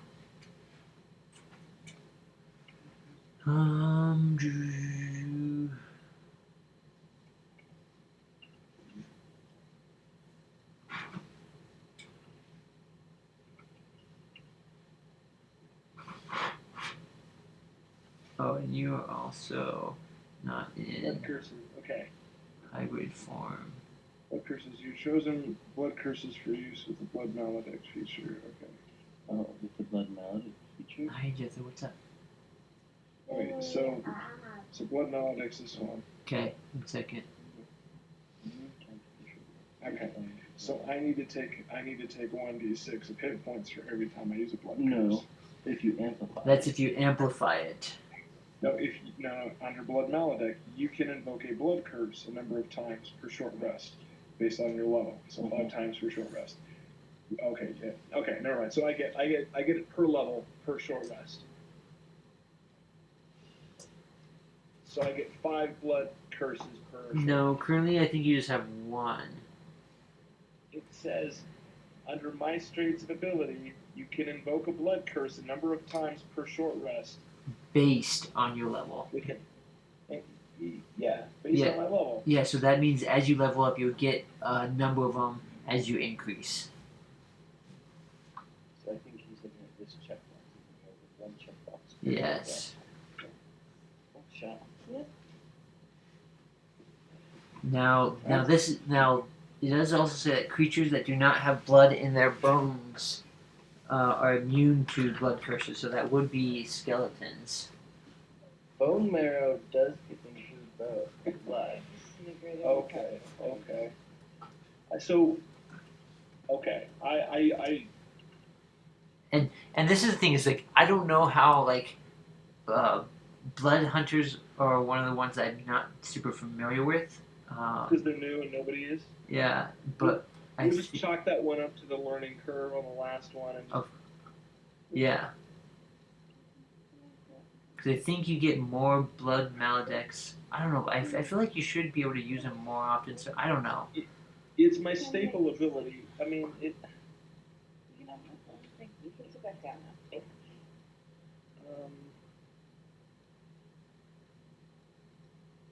I don't know. I say a number of times per short rest based on your level is like 5 times. Because that's for it being my core ability. That's not very many times I can use it. Yeah, I'd only use it like once. Here. When I click on it, you learn one additional blood curse of your choice, and you can choose one of the blood curses you know to replace it. Oh no! So at number 6, you get to choose. At level 6, you get to choose another curse. So you get to learn a new one. You can use this feature once. Beginning at 6th level, you can use your blood maledict twice. So at 6th level, you can use it twice. Short rest. That's still way too little. I agree. But we've started using short rests actually. So we've done 3 short rests in this day. Okay. Okay. True. Yep. So it is a short rest thing. So yeah, with blood maledict, it's probably like you have to do more short rests because you have to recoup the blood that it takes from you to do things. Yeah. Gotta take my iron tablets. That's right. Just sitting there looking on my lead bar. Okay, I'm gonna shoot. You're like, it's not a lead bar, it's an iron bar. It's a salt mix. Anyway, alright, I'm going to target with my crossbow then the skeletons to the southwest, the first one in the southwest corner. Oh, down over here. Yep. Okay, so you're gonna you'll have. First, I'm actually gonna move to the southeast corner. Okay. Of the room. Okay.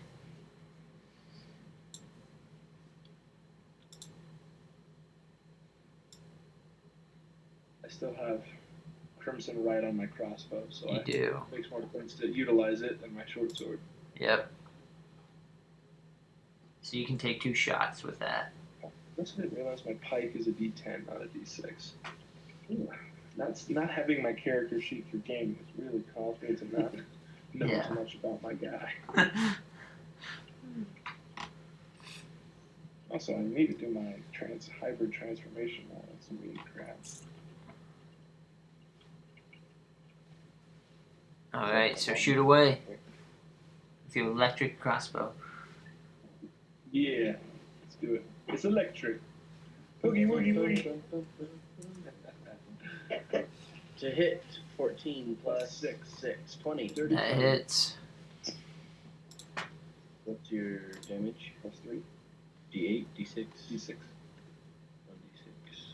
1d6. Plus 3. 5 damage. Okay, then lightning damage is another D6. Is it a standalone D6 or is it a... Yeah, it's just D6, whatever it is. Okay, plus another 3, so 8 damage total. Nice. And you got a second attack, right? Yep, is that the skeleton still standing? He's still standing, but he's wobbling a little bit. I think I'll shoot the one behind him then. Okay. For a natural crit 20. Yeah! Twice in this game. Glad I saved it for the other guy. Once I came from full health. So that's 2d6s. Yep. 8 damage plus 3 is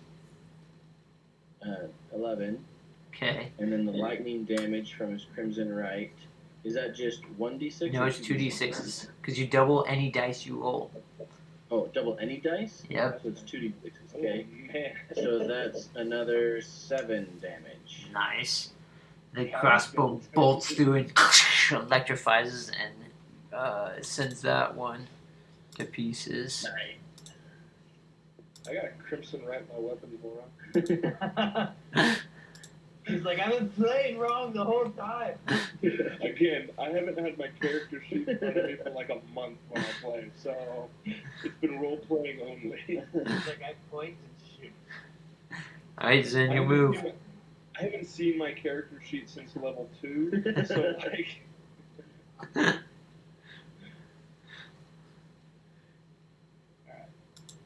Zen, you're up. Another one in the Southwest is wild and pretty good.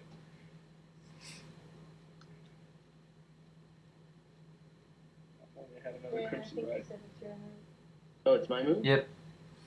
Awesome. So the skeleton to the northwest of Gary, it hasn't moved up closer to Gary? It is close to Gary, but there's so much stuff there, I'm just leaving it back there because Okay. I can't control things that close. Awesome.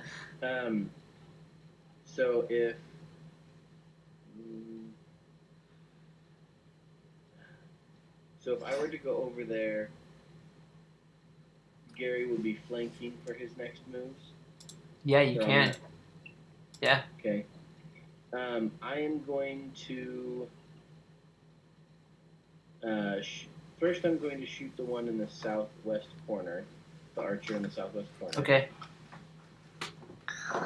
And I'm not going to take the accuracy penalty. Okay. And I got a 19 to hit, That hits.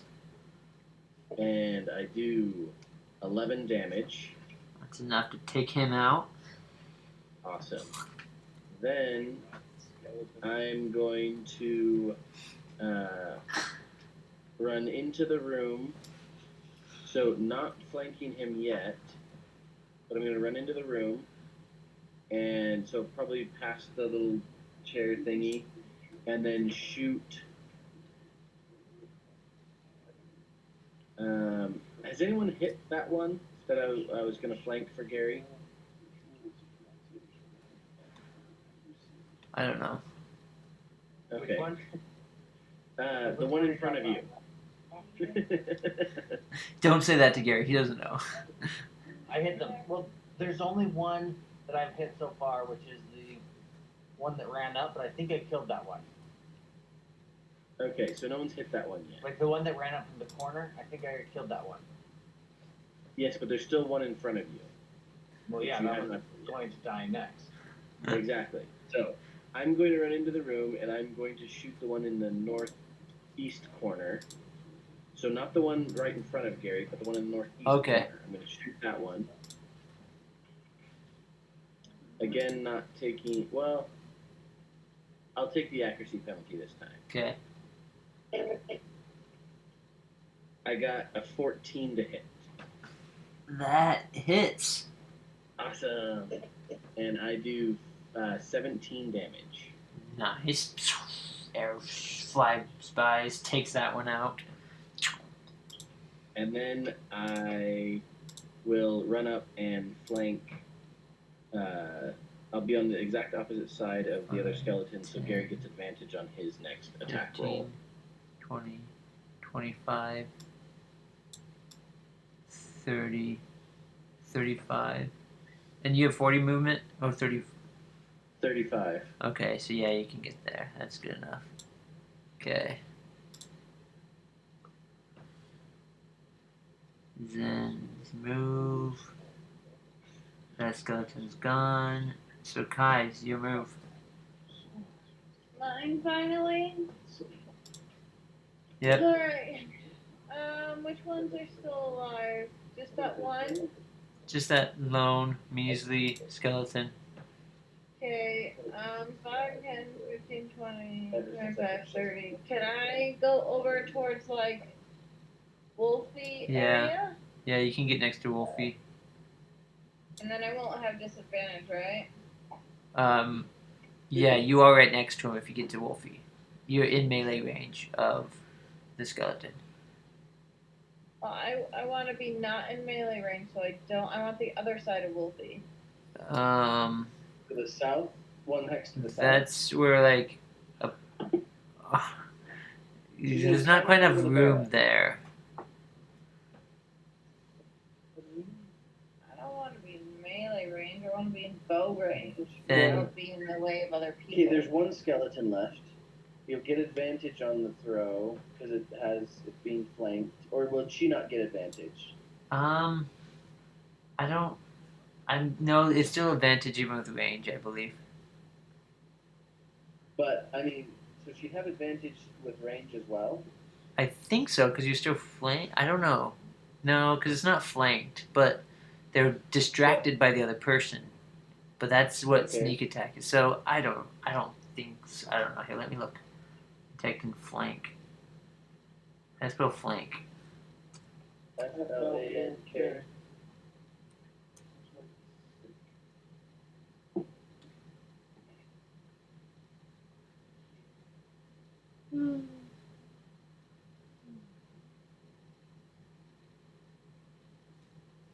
FLANK. FLANK, right? Mm-hmm. And so I know that in order to flank them, you have to be on complete 180 separate sides of them. Yes. But so if Kai ran up and came to the south of the skeleton in melee range, would she get advantage on melee strikes? Because No. it's considered flank, or would No. someone Okay, have okay. to be? I'll Someone has to be just directly produce opposite of her. flame.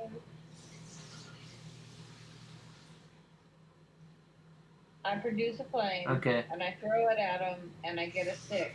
that misses. Then Wolfie, Okay. it's a 6 as well. He comes up and he tries to gnaw on him, but doesn't get a purchase. Alright.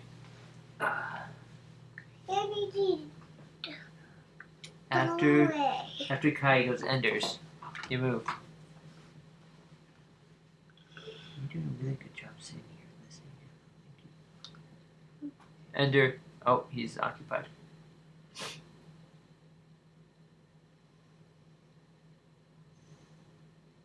Alright, what'd you say? It's your move. Alright. I obviously rush to the one who wants to get flanked.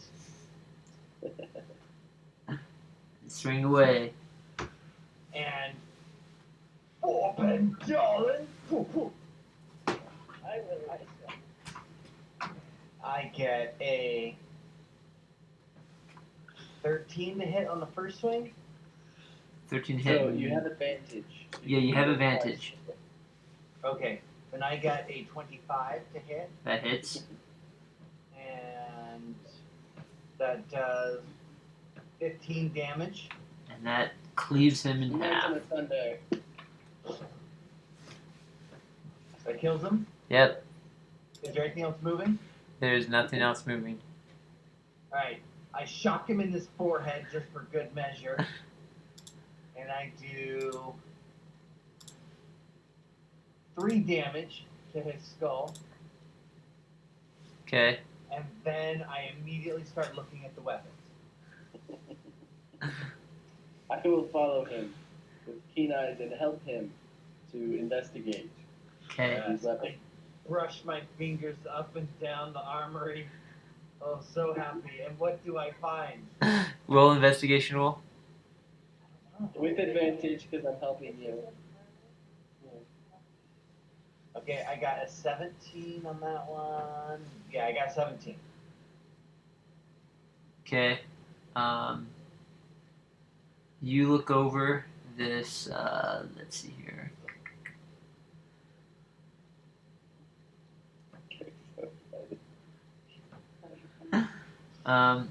You look over this area, and it is been many years since anyone has come in or touched this area. These skeletons have been waiting, restless bones, for a long time. But remember, it's a cave, which is temperature and atmospherically controlled environment. And as you caress these blades and these axes and stuff, you find one sword that seems to be a better make and a better made than the other ones. A two-handed sword? Is It's just a standard. These were dwarfs who fought. Dwarven So sword? it's a big sword. It's a toothpick. It's a cleaver. Replace my knife belt. And you find a sword, a +1 sword. So it's a sword that's a +1. Is it a long sword or just a normal sword? It's a normal sword. Okay, so if I go to equipment, manage equipment, and weapon, how do I find a sword? Let's go Sword. with Ender Hall.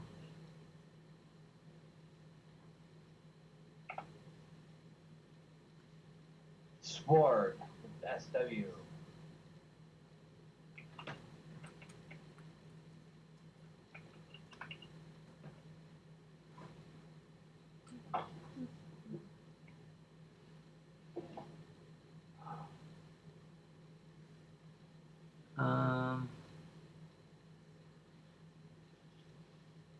Is it called a short sword or short sword? Yeah, a short sword. Short Okay. sword +1. Sword +1.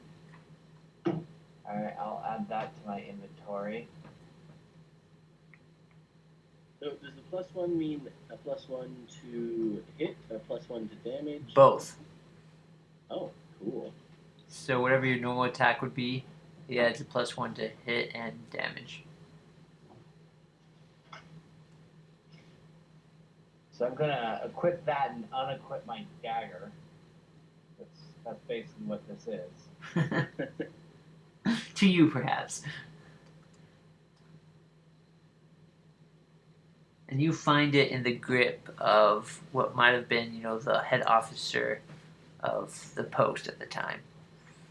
No shields or That was the only thing that seems to be of any value. Any value of the weapons and stuff. This used to be, the guard room, and so there's a table in the center, there's bunks along the sides, and there's mainly just racks of armor and stuff that's been toppled over and laid around and sat. There's skeleton. In a magical forge, they would arm their guards better. Well, you gotta remember, they all did get slaughtered. But They were apparently not very smart about defending their weapons by power. More about magic and less about swords. Magical swords. Magical swords. I'm expecting this to be like the Hobbit when we find the Troll's Cave and there's like these legendary elfish swords that have fought in a dozen wars over 1,000 years locked away. Like, come on. We're in the forge of the greatest weapons in history, and now we're finding our cheap iron swords. Okay. Well, we just haven't found the armory yet. Well, no. Yeah, we just haven't found the armory. We just found the people who were equipped by the armory. To get into that room with that hologrammy thing is starting. We can go try to kill the hologram.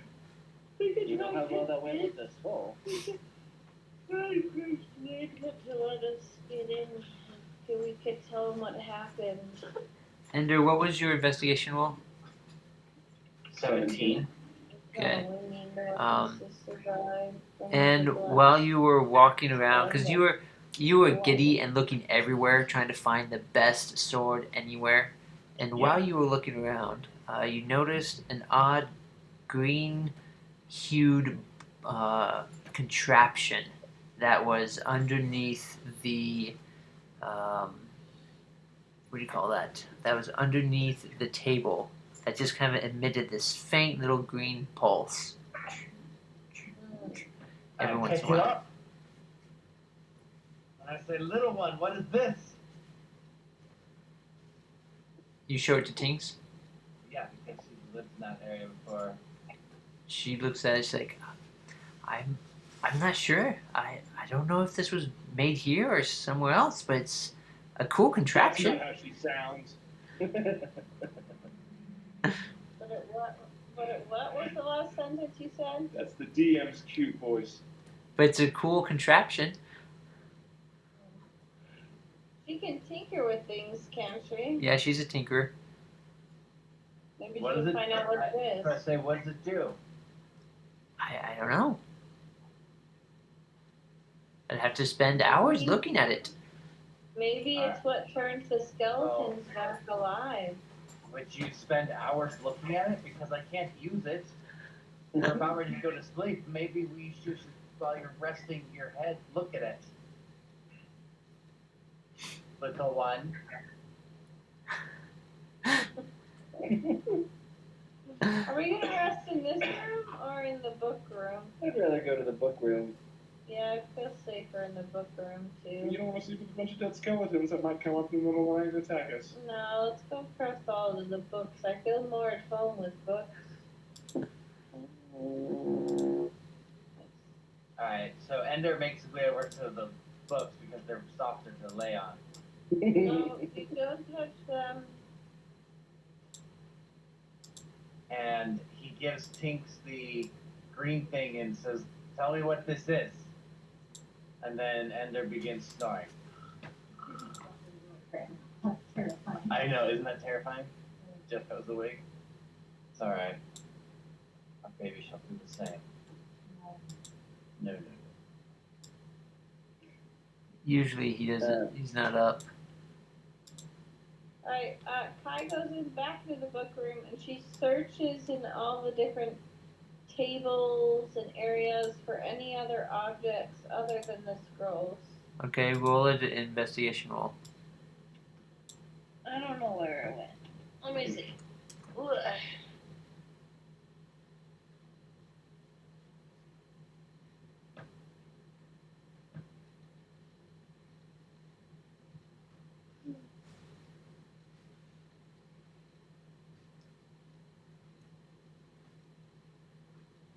I got an 11.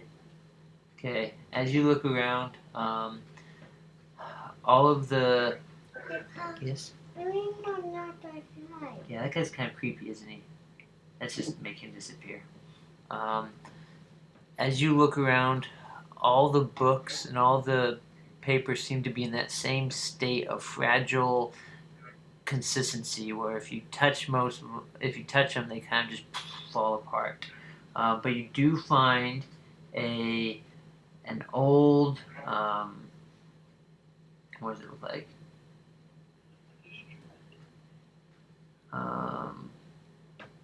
Oh yeah, you do find a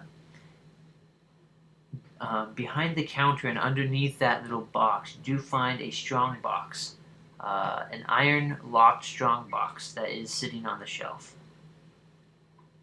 Is there a lock to it, or can I open it? There is a lock to it, tried yes. A locked I iron. try and open it. Well, shouldn't we give it to Tinks to open it? She's the tinkerer. So are you trying to just open it with your massive muscles? Yeah, I'm just checking to see if it's locked Okay. or if it's unlocked. It is locked and it does not seem to budge. Yeah? Hey, I know how to go bow. Jethro's really strong. Yeah, you have bow. And you have muscles too. Wow. You have bow. You have big muscles? Yeah, big muscles. Okay. You have bones. You know, you're bony. It's made of metal. Yes. You bow go obi ball obi dead. Yeah, you have strong bones to open up that. What's that, Shell? Start looking around to see if I can find a key in the room. Make it. Are there any trap doors or secret things behind paintings or something? The only thing you find is the iron box, lock box, strong box. Does anyone have lockpicking set? Yeah. Oh, I think I have one. Lockpicking would be thieves' tools. If anyone has thieves' tools. Let me see. I think we looked this up once. I don't think I have these tools. I just have my adventurer's pack. Where are our things? Beth would be, I think, the only one that actually have it. See, I thought Beth would have one. Yeah, I turn to Tinks and I say, Tinks, can you tinker a way to unlock this? Thieves, tools. Yeah, so roll a d20, Shell. For Tinks. Okay. A 10. Okay, plus Plus 5. Plus your modifier.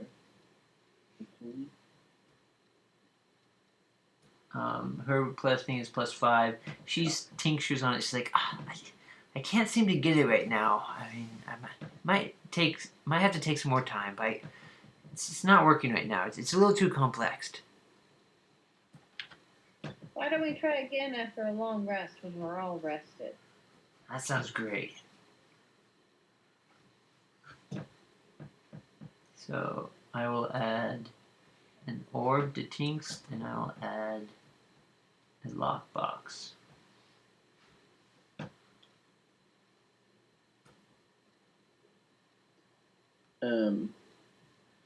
I'm assuming we're gonna set up watch because it'd be kind of silly not to.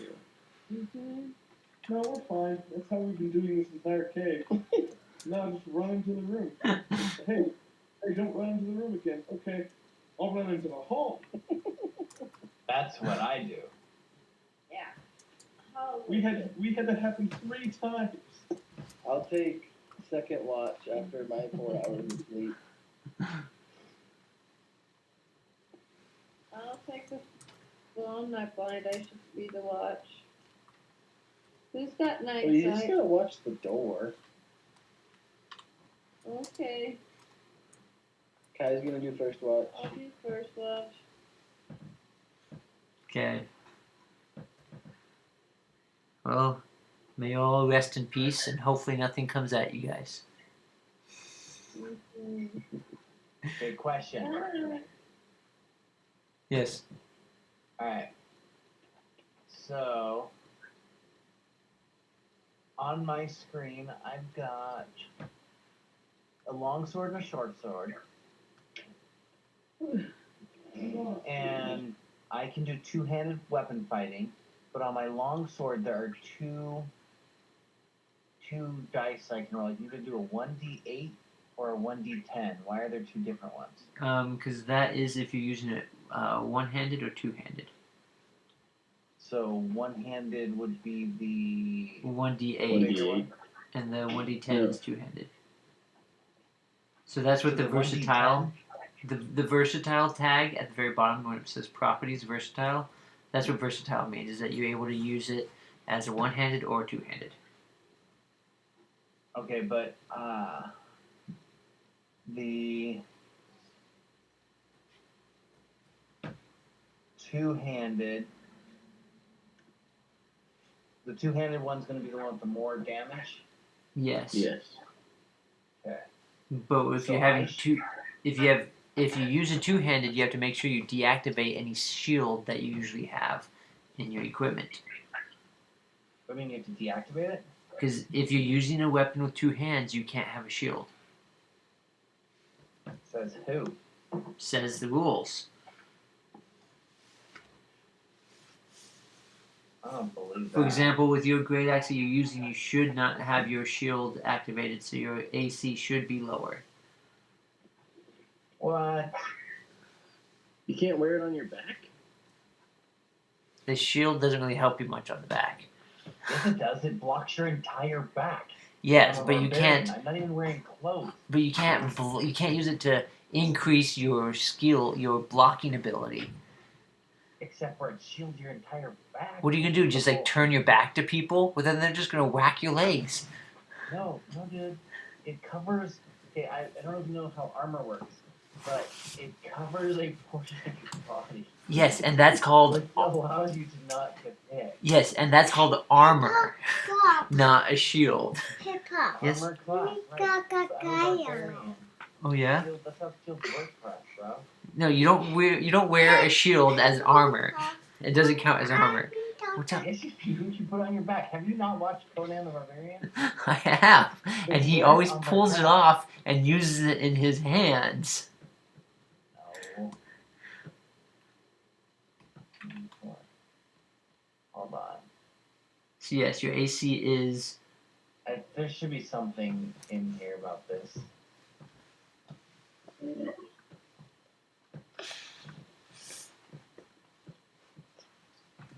So a shield is made from wood or metal and is carried in one hand.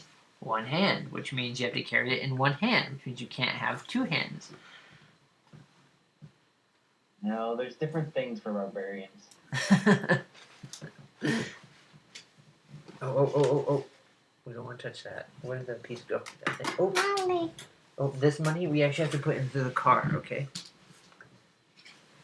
Hey guys, you say, good night, we love you guys. We will talk to you again tomorrow. And we can answer questions. My next sending stone to